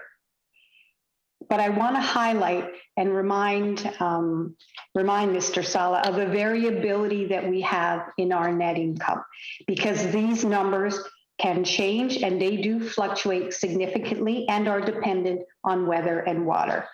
Weather and water conditions have a significant impact on us throughout the year. And why is that having such a big impact for Manitoba Hydro versus perhaps a Quebec Hydro or BC Hydro? Because our reservoirs are seasonal reservoirs. They are not multi-year reservoirs. So we are always dependent on precipitation. And so we are constantly monitoring and managing that and updating our cash flows based on that. So as I said earlier, the highest and lowest range is actually not 450 million, it's 475 million. And it's in low water years, that's 355 million, severe drought conditions. So at this point in time for this year, hydraulic generation is expected to be below average based on the current precipitation. But there is uncertainty and it's very dependent on the summer rainfall heading into the fall. In terms of the changes here, besides water, there's the export revenue, which is expected to be higher. Why? Because of the commissioning of the units at Kiosk. So what is also happening is the finance expense and depreciation also go up. So as much as we have an increase in export due to additional energy being produced by Kiosk, we also have the finance expense and depreciation coming in. Domestic revenues are expected to also be higher because we will have a full year of a 2.9% electric rate increase, which was what was approved by the PUB and was effective December 1st, 2020. We also are assuming, as we have previously in terms of submissions to the PUB, are looking for or have assumed a 3.5% increase, both on the electric and non-gas rate side. And our assumption is that's effective October 1st, 2021. In addition, we have the positive impact of that we are no longer amortizing the major capital reserve, which is revenue we collected in prior years, but it was placed into a reserve by the PUB to be recognized in future years. Mr. Sala? Those are the main factors. Really appreciate the information from the CEO. Can I ask for some clarity around why she's assuming a 3.5% rate increase effective October 1st, 2021? Mr. Chair. Ms. Graywall? And to clarify, that is an assumption. It isn't something we formally have approval for. And if you look historically at what we typically have asked for in rate increases, in our last rate application, we asked for 3.5%, and we believe 3.5% is prudent in terms of also setting the trajectory to achieve the debt equity targets, even the 75-25, which is a target that is currently in place for Manitoba Hydro. Mr. Sala? So just to dig into that a bit further, so it's clear that this is at this point an assumption, and I appreciate that clarification from the CEO, but I am hoping that she can provide some clarity as to why it's being assumed that a rate increase will happen on October 1st. Was this raised by Hydro and suggested to government that this rate increase needed to occur on that date? Or had government provided some direction that this was a possibility? Mr. Chair. Ms. Graywall?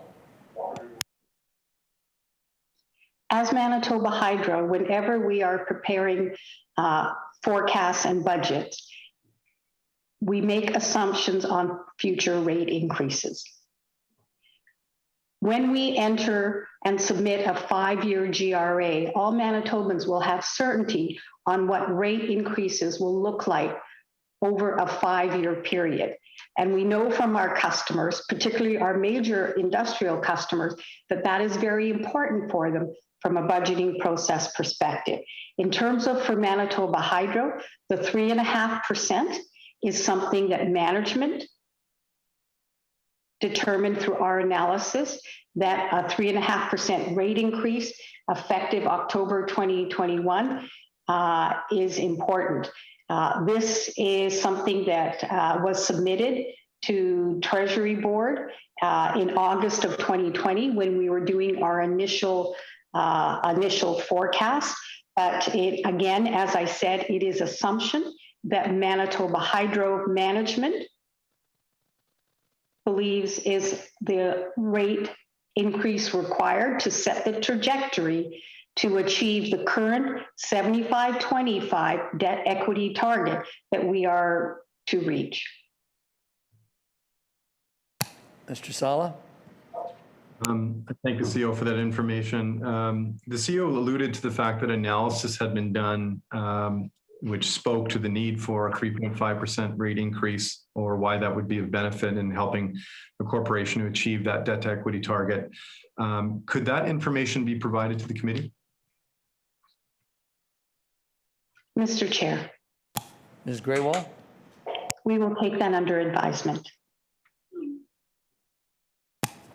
Mr. Sala?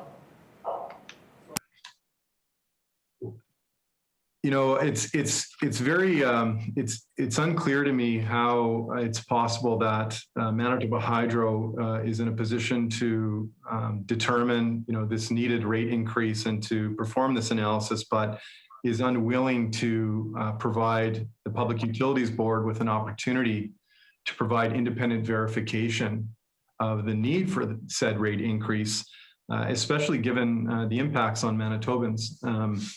It's obviously really important that Manitobans can have confidence that rate setting is done in a way that preserves their interests and protects their interests. We know that a 1% rate increase is equivalent to about $15 million a year out of the pockets of Manitobans. We just experienced a 2.9% increase in December, as the CEO knows. So I guess the concern here is that we're learning yet again of an assumed rate increase that's to come and which will be imposed upon Manitobans. But Manitobans have no opportunity at this point to confirm through independent analysis conducted by the Public Utilities Board that that rate increase is actually required. And this is not in no way intended to offend the CEO, but we're being asked to just take the corporation on its word. And I think, you know, if we look back to one rate request that had been put in, I believe it was for 7.9% a couple of years back, where the Public Utilities Board actually ended up delivering Hydro only a 3.5% rate increase, I believe. It's clear that there are times where the analysis done by Hydro doesn't exactly align to the analysis that was performed by that independent body. So my question to the CEO is, assuming this rate increase does go forward on October 1st, as has been suggested, how can Manitobans be confident that they're not being asked to overpay yet again, especially thinking back to some of the previously overly aggressive rate increase requests that Hydro has put in to the Public Utilities Board? Mr. Chair. Ms. Graywall? I can't speak to rate increases that were put forward prior to my time here. What I would say, though, is rate increases of 7.9% are unprecedented in regulatory models and environments. What we are, the rate increase that we've presented will allow Manitoba Hydro over the longer term to move towards being able to start to generate net income, to be able to pay down its debt, and to get closer to achieving that 75-25 debt equity target. Secondly, when you look at rates rate applications and rates that have been approved by the PUB over the last 10, 15 years, they are typically within the 3% range, 3.5% range. And we believe modest or increases, I won't say modest, any increases is important for our customers. And we take that very, very seriously. But increases that are not resulting in rate shock, but will still allow us to move forward to achieve our debt equity target is key. Mr. Sala? I can certainly appreciate that increasing revenues for hydro will help hydro to meet its debt to equity targets. The concern here is that the burden is being shifted onto current ratepayers instead of ensuring that that burden is shared for future ratepayers and over a longer period of time. And this concern is, of course, are we asking people at this point in time to carry too great a portion of those costs? And again, I just want to highlight that the CEO is stating here that historically that we've seen rate increases that are approximately 3% or in that range, and that therefore that makes this request or this amount acceptable. And yet Manitobans have no ability to confirm that that is in fact the case, because independent analysis, which would normally be performed through the Public Utilities Board, is not forthcoming. And we've seen serious concerns regarding these questions, obviously, that have been put forward recently in those comments by the Consumers Association and by MyPug and others. So again, I want to ask the CEO one more time, how can Manitobans be confident that they are not being asked to carry too great a portion of those cost burdens now? How can we have that confidence without an independent review by the Public Utilities Board? Mr. Chair. Ms. Grewal?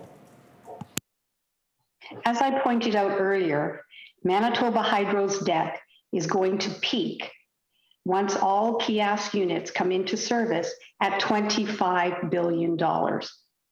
And we will have a debt equity ratio that is the highest amongst all utilities in Canada, including all Crown corporations.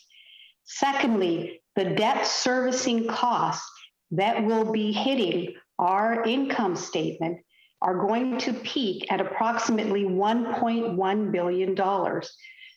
We know for certain our costs are going up, driven by these projects coming into service, and the assets will now be depreciated and amortized. As I also pointed out earlier, we've had a review done by an independent third party, not the PUB, but the debt rating agencies. And given the risks that we face that are uncontrollable, whether it's the variability from year to year in water flows, whether it's seasonal weather, the last storm that we faced, the unprecedented storm in 2019, costs are still being finalized. It's $100 to $110 million. You add to that the $350 million in water variability to drought. You add to that potential changes and risk from an interest rate perspective, from the spot market prices for our surplus energy. Rate increases are needed. I'd also like to point out, as I said earlier, that we need to ensure that the regulatory bodies continue to believe and see Manitoba Hydro as being self-sufficient, and Moody's has stated they are concerned about our ongoing weak financial performance. As I said, we are borrowing our working capital. We are borrowing to fund Efficiency Manitoba, to fund business operations, to fund maintenance capital. That's independent of the major capital projects like Kiosk and Bipole 3. Typically, you would want to be considered financially sound to use internally generated funds to pay for those ongoing operating and maintenance costs. We are not in that state at this point in time. A rate increase will help us move forward on that front. Mr. Sala? I appreciate the response. And I'd like to ask the CEO, has there been any communication between herself and government regarding this proposed potential rate increase? The only, Mr. Chair. Ms. Graywall? As I stated earlier, we've included that in a submission to Treasury Board as we were trying to look forward to anticipate both this year and next year. Mr. Sala? The Treasury Board or the Minister provide any comments relative to that proposed rate increase?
Would the minister please let us know when he's ready to comment?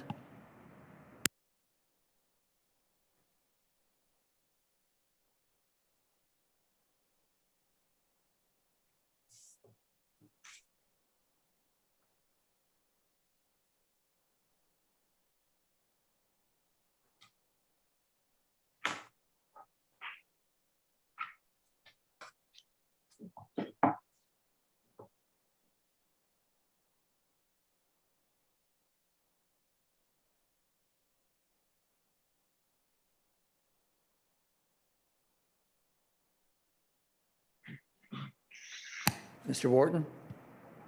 Thank you, Mr. Chair, and certainly appreciate the question. Absolutely, Manitoba Hydro provided information, of course, to support Manitoba Hydro's request.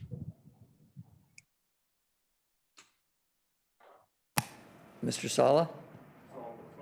I'd like to ask the CEO for clarity, and I think she can appreciate how important this is for Manitobans, especially given she's alluded to the importance of having that certainty going forward, not just for big businesses, but also for regular Manitobans. Has Treasury Board approved a 3.5% rate increase? Mr. Chair. Ms. Graywall? Treasury Board has not approved a 3.5% rate increase. Mr. Sala? Does the $190 million projection for profit for next year in any way include an assumed 3.5% rate increase in October? Mr. Chair. Ms. Graywall? As I stated earlier, in addition to the other changes, the $190 million also includes the assumption of a 3.5% electric and non-gas rate increase effective October 1st, 2021. Mr. Sala? Can the CEO provide any clarity on what was approved by Treasury Board in any submissions relating to this rate increase?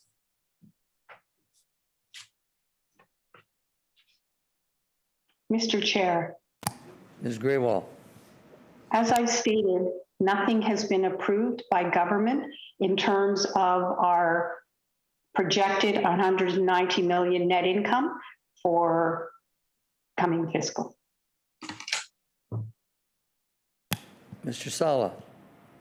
Did Hydro assume that government supported a 3.5% rate increase given their lack of response to that specific question? Mr. Chair, Ms. Graywall? the 3.5% rate increase was an assumption that Manitoba Hydro put forward as a potential rate increase based on the analysis we did, based on the risks identified earlier, the fact that our cost structure is increasing materially with kiosks coming into service. Mr. Sala? I guess I just need some clarification because this is slightly confused here. How can the rate increase not have been approved if that figure was included in budget projections that was ultimately presented to the legislature that we as legislators voted on? If that wasn't approved, I think there would be reason to have some serious concerns here about how we as legislators were presented information that ultimately, according to the argument being put forward here, that was never approved or actually validated by Treasury Board or government. So can you clarify for me, or I'd like the CEO to clarify, how could it possibly not have been approved if it was included in budget projections that were presented to the legislature? Mr. Chair, Ms. Graywall?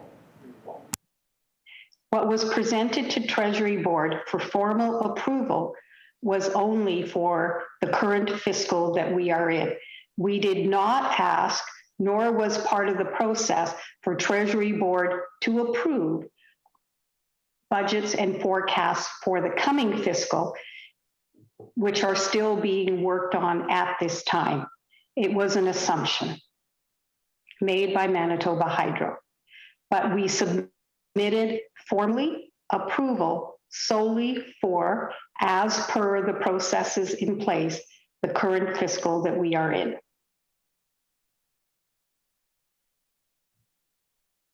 Mr. Sala? The proposed or the assumed rate increase, which has been stated for October 1st, 2021, is in the current fiscal. So why would that not have been included in what was submitted to TB or Treasury Board? I apologize.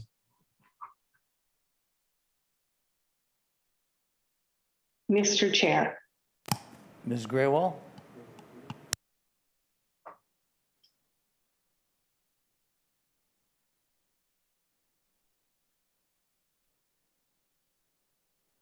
Treasury Board approved our cost structure, but they did not approve a 3.5% rate increase for this fiscal. It is subject to review by Treasury Board, their determination if that 3.5% is appropriate and justifiable, and it is also subject to the Appropriation Act passing. But as I've said, it was submitted as an assumption. We understood and we're aware that it has not been approved at this point in time.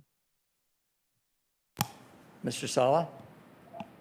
I'd like to ask the CEO, is it fair to state that if those increases in revenues were reflected in expected profits for next year, that it was assumed that government was supportive of the rate increase, of the proposed rate increase?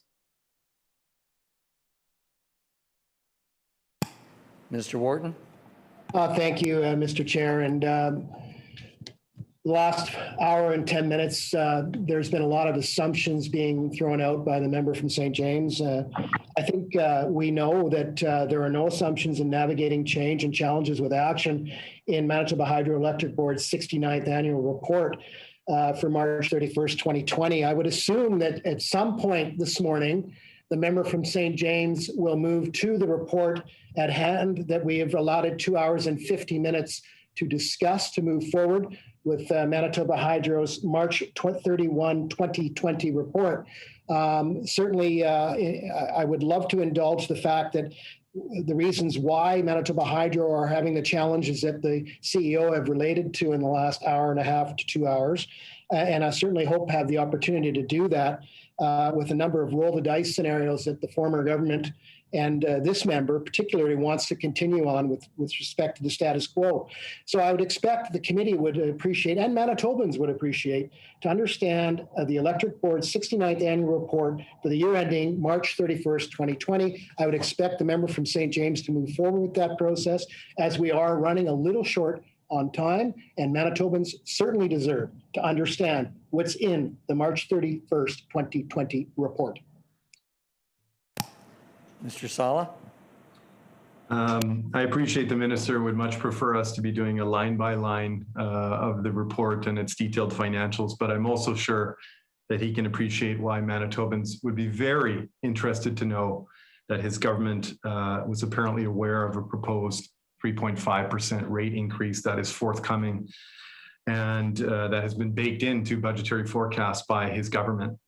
Clearly, that is of top level of importance to all Manitobans, given the impact on their wallets. We'll proceed here. I'd like to ask, on page 22 of the annual report, it explains that, quote, construction of the Birtle transmission project will begin summer 2020 with a target in-service date of June 2021.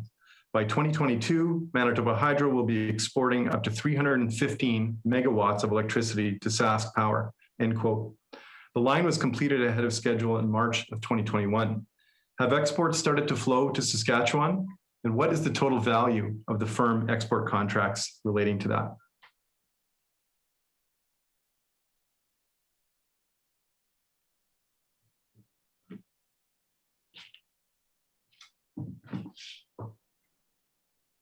Mr. Chair. Ms. Graywall?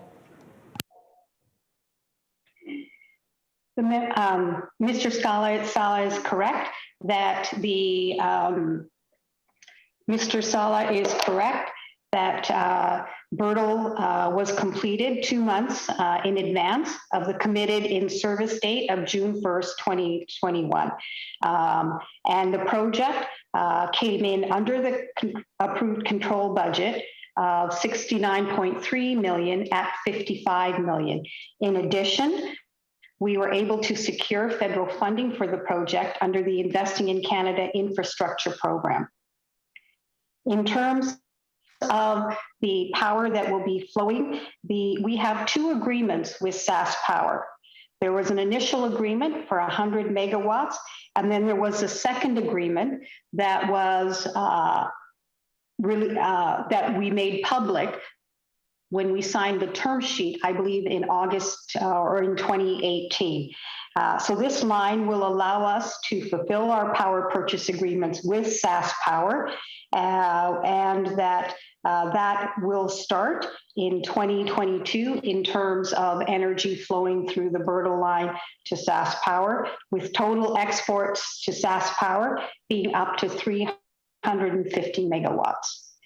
In terms of the question about the specific revenue associated with that, these are commercially sensitive contracts, and we are unable to share that specifically in terms of Sask Power, but we do publicly share when we are submitting information to the PUB, the total export revenue that we are generating. Mr. Sala? It's our understanding that Hydro has signed $5 billion in contracts and firm export sales with Saskatchewan, but the financial number has never been confirmed publicly by Hydro. Will the CEO confirm the total value of firm export sale contracts with Saskatchewan?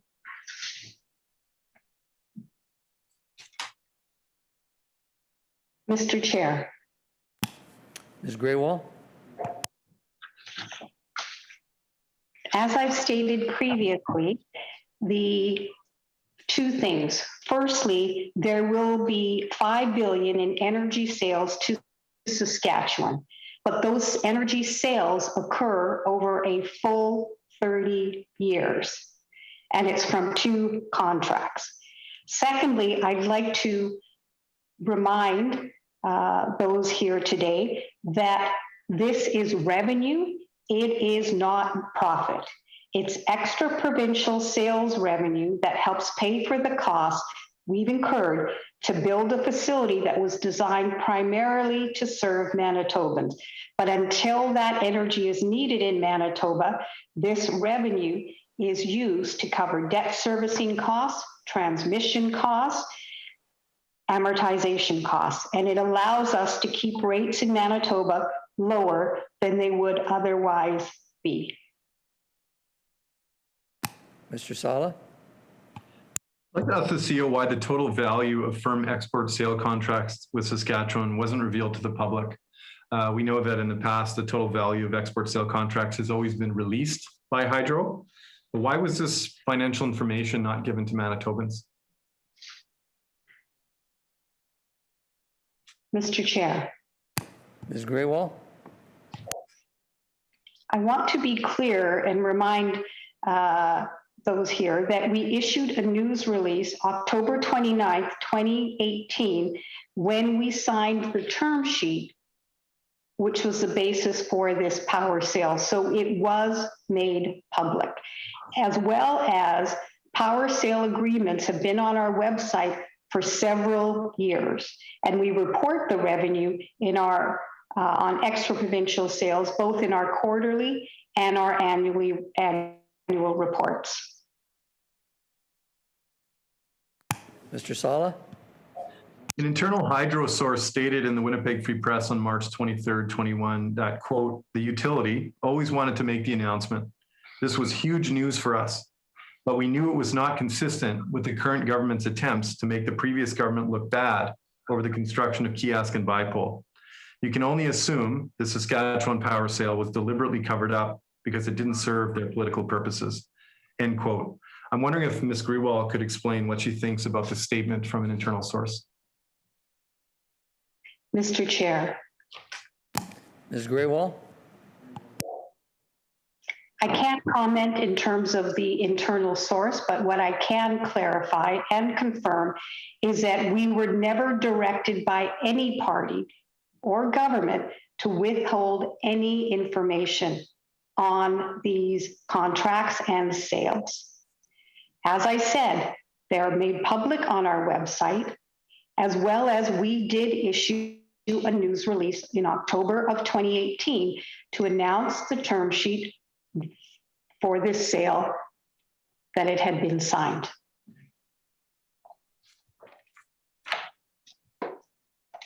Mr. Sala? So just to clarify, were there any communications, directions, emails, phone calls of any kind that directed the CEO of Hydro to suppress information relating to that sale? I understand, and just to go further, I understand that a news release was issued regarding the term sheet in 2018. That's kind of old news. But of course, this revelation of this gigantic sale is clearly of huge importance to Manitobans for a number of reasons. Can she provide any clarity over why this was not celebrated appropriately, given the impact on Manitobans? And did she or were there any forms of direction offered to her or given to her from government to suppress that information? Mr. Chair. Ms. Graywall? To restate, a news release was issued when the term sheet for this sale was signed in October 2018. Secondly, I can categorically confirm that there was no direction in any form, in any way from government to withhold information on this transaction. Mr. Sala? Hydro has publicly stated that there's been no substantial change in Manitoba Hydro's finances. So why did Hydro then demand layoffs and wage reductions for its employees in May and June of 2020 if there's been no substantial change to its finances?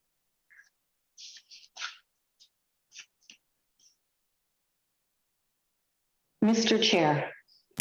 Ms. Graywall?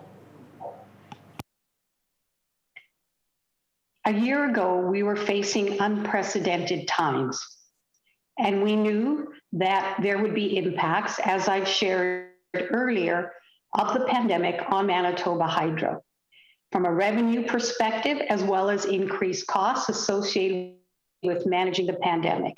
Secondly, we as Manitoba Hydro, in respect of our customers who suffered and continue to as a result of the pandemic, did everything possible to reduce our cost structure so that it would have less of an impact on our customers. We contributed to the province's response to COVID-19 and the pandemic.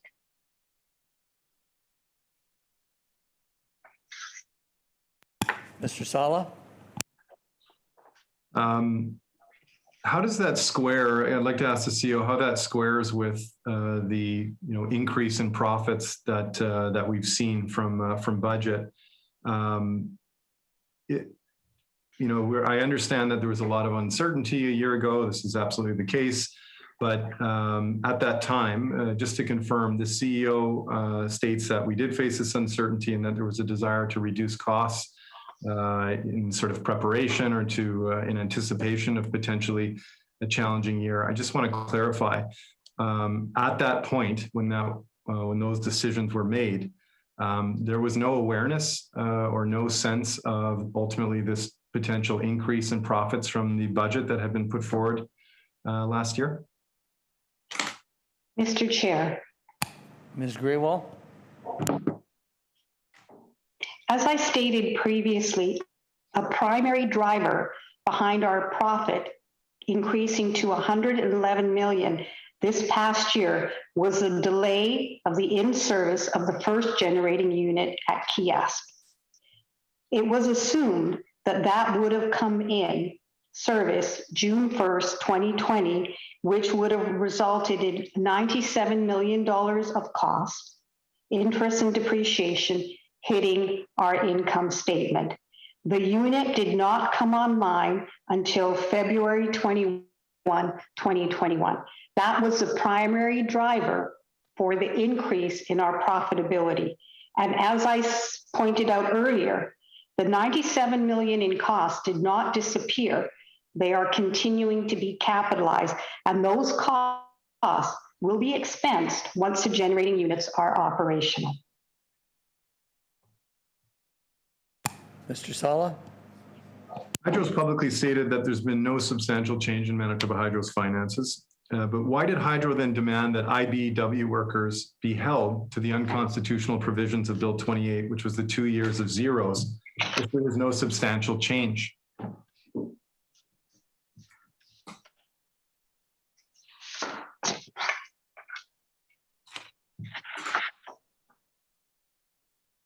Mr. Chair. Mr. Wharton? Thank you again, Mr. Chair. And again, another 15 minutes where Manitobans are not going to have the opportunity to understand the Hydroelectric Board's 69th annual report.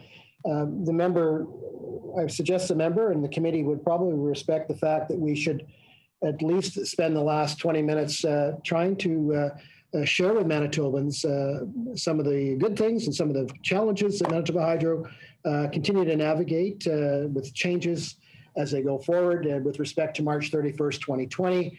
And I would expect the member from St. James would move down that path in the time that the committee has left for the betterment of Manitobans. Mr. Sala? I can appreciate that the minister doesn't appreciate my priorities in questioning here, and we'll continue to ask those questions that we believe are of serious importance to Manitobans. Earlier this year, the Wall report was released, and one of the most notable recommendations made by Mr. Wall was to sell off non-core divisions and subsidiaries of Hydro. I'd like to give Ms. Grewal an opportunity to explain what non-core means.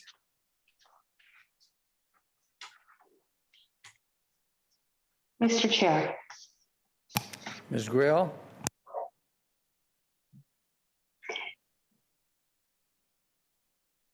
As stated in our mission, which drives Strategy 2040, our job, our mission is to help all Manitobans efficiently navigate the evolving energy landscape, leveraging their clean energy advantage while ensuring safe, clean, reliable energy at the lowest possible cost.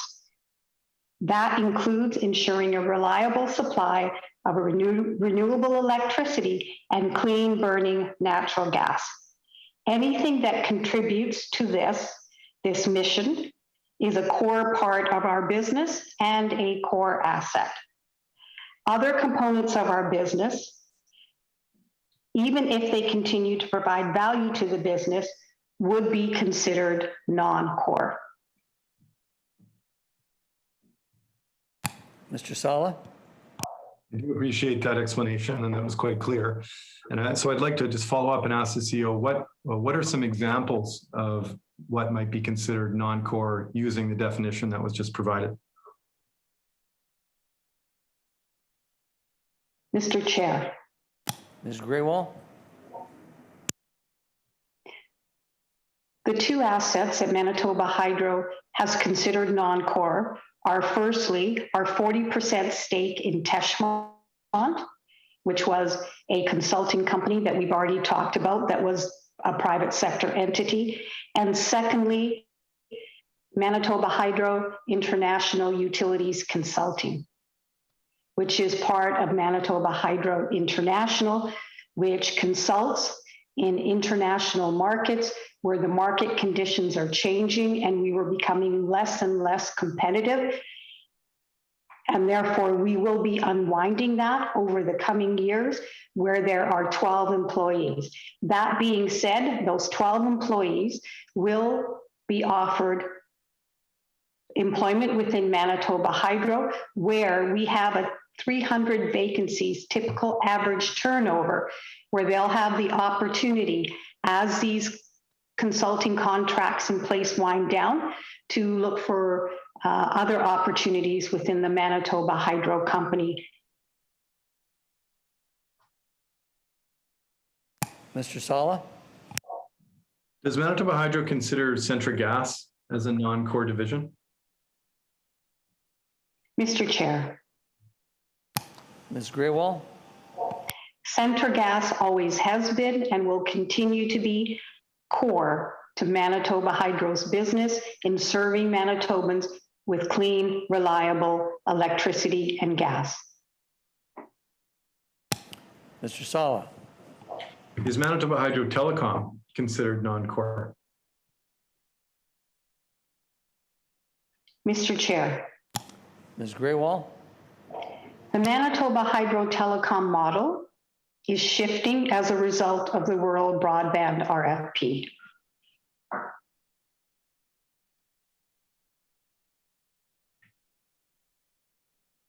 Mr. Sala? And just to clarify, is that to state that from the perspective of the CEO that Manitoba Hydro Telecom is indeed a non-core division of Hydro? Mr. Chair. Ms. Grewal?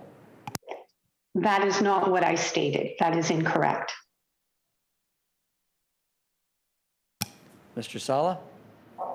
I appreciate the need for clarity and precision here. So I'll just ask again, is Manitoba Hydro Telecom considered non-core according to the definition that you provided of what a non-core division would constitute? Mr. Chair. Ms. Grewal? As I stated, the Manitoba Hydro Telecom model is shifting as a result of the Rural Broadband RFP. Surplus fiber, which represents approximately 10% of the Manitoba Hydro infrastructure, is being made available via ExploreNet to support broadband and capability in rural northern Indigenous communities. Manitoba Hydro, via Manitoba Hydro Telecom, will continue to own and manage this fiber optic network. ExploreNet will have access to it, but we own those assets and they will remain core to Manitoba Hydro. And the employees at Manitoba Hydro Telecom, who will become employees of Manitoba Hydro, will be engaged in managing and supporting the optimization of our fiber network. Mr. Sala. Relating to those employees of Manitoba Hydro Telecom, we understand that there is going to be some transfer of, well, there will be an outright transfer of all contracts from Manitoba Hydro Telecom to ExploreNet, and that will probably be taking up a significant amount of the time for remaining MHT staff, Manitoba Hydro Telecom staff. When that's finished, can we expect that there will be a reduction in the total number of Manitoba Hydro Telecom staff working with Manitoba Hydro? Mr. Chair. Ms. Greywall. At this point in time, we anticipate, and I believe it's 16 employees that were offered employment with Manitoba Hydro, will be required to manage the fiber optic capacity used by ExploreNet, as well as our own operations.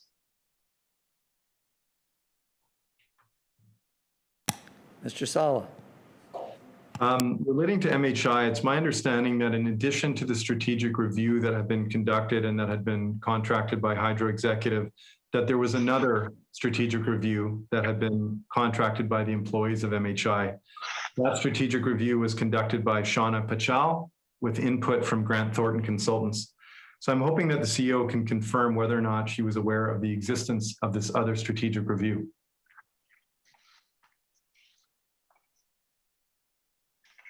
Mr. Chair. Ms. Greywall. I am aware that MHI did an analysis itself on the viability of the 4 distinct operating lines of business. But as I pointed out earlier, the only change for MHI and the 4 lines of business is one line of business, international consulting, which saw greater competition, reducing profitability, and greater risk for our employees, given the jurisdictions they were operating in. We will be unwinding. All other parts of the business will continue, including the technology that's been developed in Manitoba by MHI and Manitoba Hydro will continue to deliver value and benefits to Manitobans. Mr. Sala. Could the CEO share what the costs of the Shauna Pachal-led review were? Mr. Chair. Ms. Greywall. That work was undertaken by MHI without the knowledge of Manitoba Hydro, and we do not have, I do not have any access or awareness of what the cost of that study was. Mr. Sala. My understanding is that that report cost about $240,000. So that is a significant amount of money for the CEO to not be aware of that expense, especially given its importance relative to the MHI review. I'm wondering if she can share how the results of the Shauna Pachal-led review, specifically tied to the international consulting line of business, how they contrasted with the strategic review that was conducted by Hydroexecutive. Mr. Chair. Ms. Greywall. As the CEO of Manitoba Hydro, I pay attention to all of our costs, but at times it is difficult for me to get to that level of granularity when you understand the cost structure of Manitoba Hydro is $3.1 billion. Secondly, in terms of the study that was conducted, we rely on third-party expertise that looked at the data and the markets, and the analysis that we had was data-driven. And that was the basis upon which Manitoba Hydro made this decision to exit international consulting, given the risks, reducing profitability, increased competition. And I'd also like to point out that other Crown entities such as BC Hydro, Quebec Hydro, who had years and years ago, some decades ago, operated in those markets, have also exited those markets. It is not aligned with our core mission and focus to deliver dependable, renewable energy to Manitobans at the lowest possible cost. We are focusing on our core business today and in the future. Mr. Sala? Sorry, Mr. Wharton? Oh, apologies. Mr. Wharton? Yeah, thank you, Mr. Chair. And I would ask the member, for the benefit of the committee today, the member from St. James, if he would be willing to table that information so that Manitobans also would have the opportunity to do a deeper dive into this contract that he alluded to in his last question to the CEO. I think it would be helpful to the members to be able to get that information in hand. You know, as the member knows, we have been very transparent, and I would expect that the member from St. James and his party would be transparent as well and table that information for the benefit of everyone today that's online.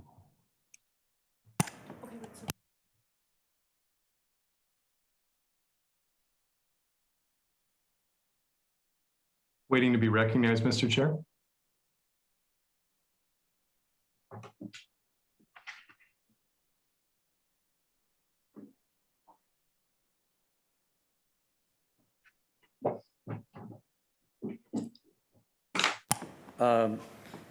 Just for the record here, Mr. Sala is not required to produce this.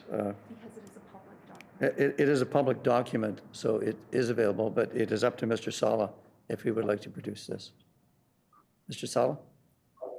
I appreciate that, Mr. Chair, and I'll take that request under advisement, but I'll also remind the minister that, in fact, it is he who is sitting in government and has access to this report, this information, and the total costs associated with it. So I assume, being that he is the minister responsible for hydro, that he should be able to access that information very easily on his own accord, but I will take his request under advisement.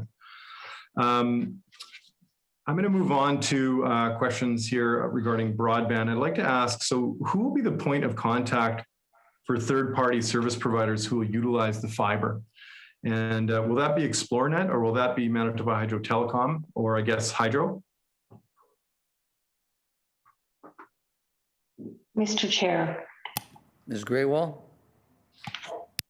Xplornet Communications will be the party that will provide broadband to the rural northern Indigenous communities, as well as those that have existing contracts in place with Manitoba Hydro-Telecom.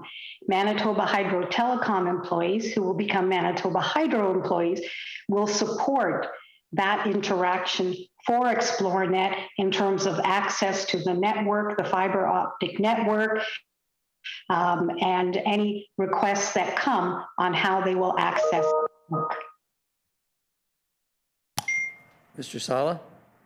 So for clarity, will Xplornet be selling the services, fiber services, or will it be Manitoba Hydro?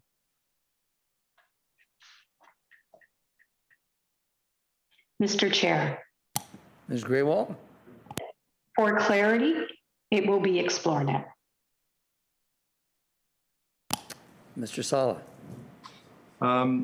Relating to that, what does that mean for the last mile businesses? And I'm referring to, Manitoba ISPs who currently work with MHT. Will all of their service agreements be honored?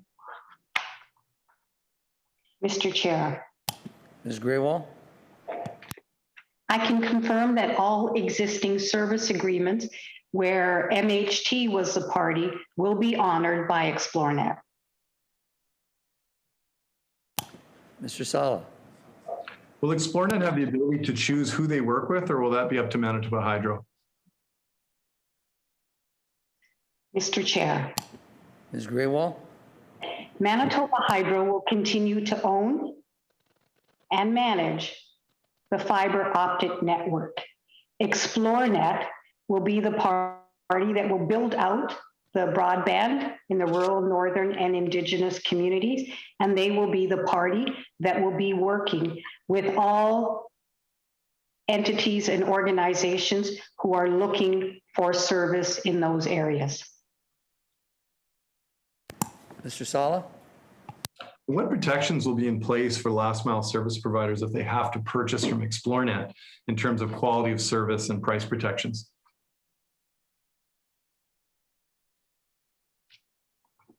Mr. Chair.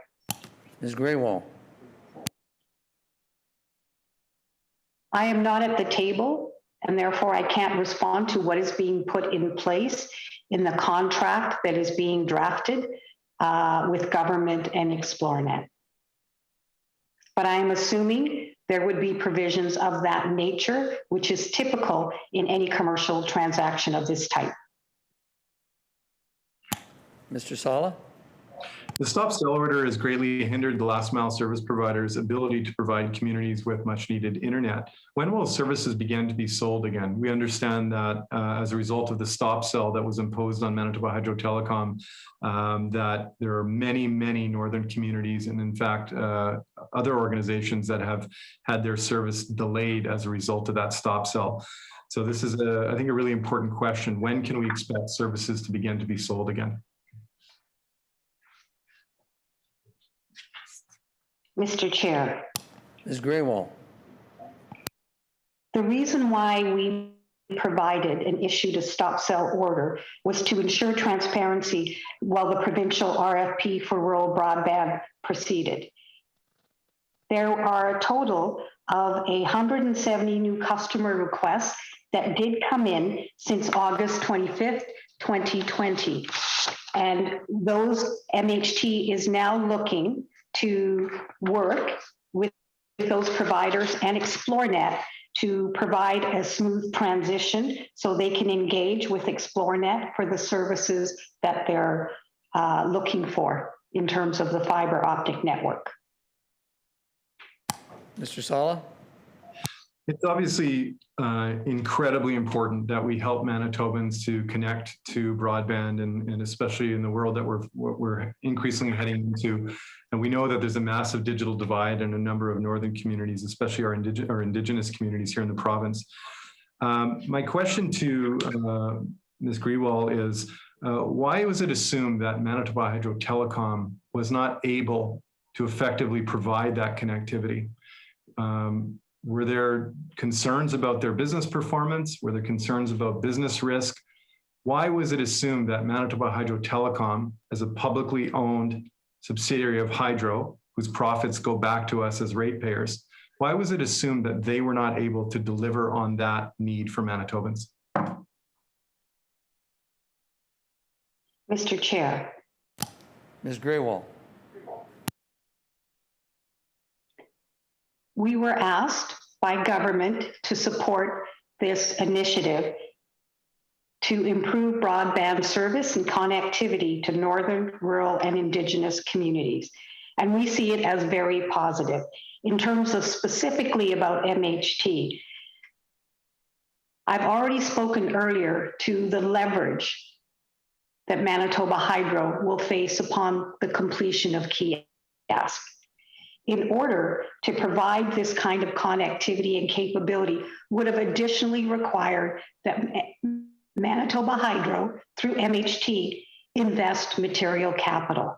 As I stated earlier, our focus is on our core business and maintaining reliable energy, green dependable, at the lowest possible cost for Manitobans. We are using the capital that we do have to ensure we maintain that reliability, particularly at a time when we are facing aging infrastructure where greater capital will be required to ensure that reliability and safety. Mr. Sala? Is it reasonable to assume that Manitobans will be forced to pay higher costs for broadband as they'll be purchasing it ultimately through a private intermediary instead of directly from a government-owned subsidiary? Mr. Chair, Ms. Graywall? it would be inappropriate for me to make any assumptions on the operations of ExploreNet. Mr. Sala? Has the contract with ExploreNet been finalized? Mr. Chair, Ms. Graywall? it is my understanding that the contract has not yet been finalized, though it is being worked on.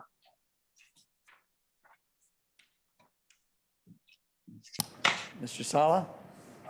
Just like to talk at the highest level here relating to the strategy, the 2040 strategy information that was released, and there was some information that had come forward in the form of excerpts from a presentation that had been delivered internally to Hydro employees. My question to the CEO is it of concern that Hydro has developed a 20-year strategy in the absence of a provincial energy policy? And I'll just say a little further, given the possibility that an energy policy may suggest directions or directives or strategic direction that may be misaligned with what Hydro has produced in their 20-year strategy?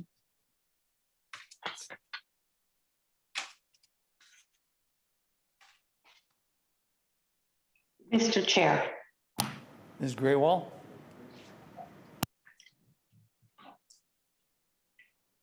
energy policy is the umbrella under which Strategy 2040 will move forward.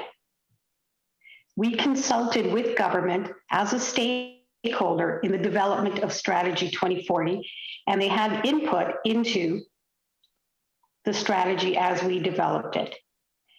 Just as we consulted with government on the development of Strategy 2040, we will be consulted by the province in the development of energy policy. So the two are interrelated.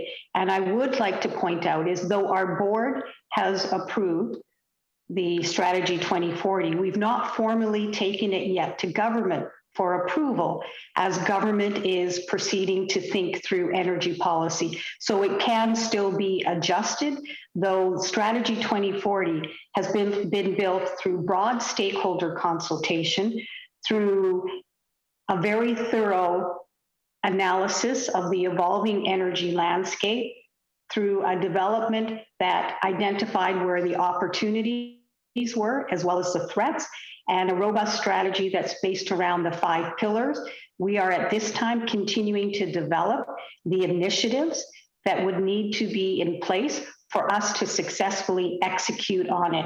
Directionally, I do not believe there will be a change to Strategy 2040, but there might be some finessing as a result of the development of energy policy.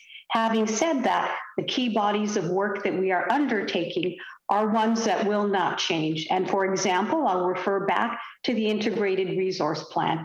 Manitoba Hydro has never developed an integrated resource plan, and we're engaged in planning the process to develop that where all Manitobans will have the opportunity to, through consultation, to engage in terms of the energy landscape, energy solutions, energy supply, and inform what load forecasts and energy demand. Mr. Sala? I'll apologize in advance for bouncing around. I do appreciate the CEO's flexibility in talking about these differing areas here.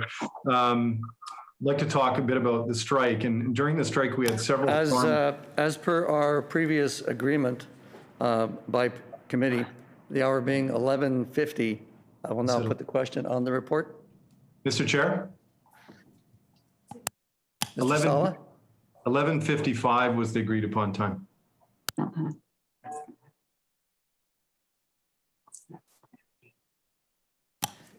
The agreement was actually to put the question at 11:50 and rise at 11:55.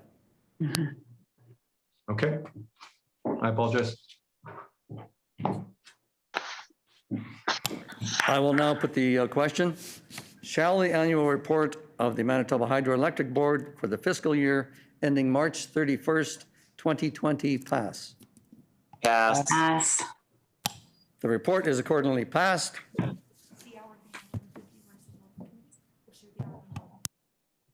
The hour being 11:51, what is the will of the committee? Committee rise. Yes. Committee rise.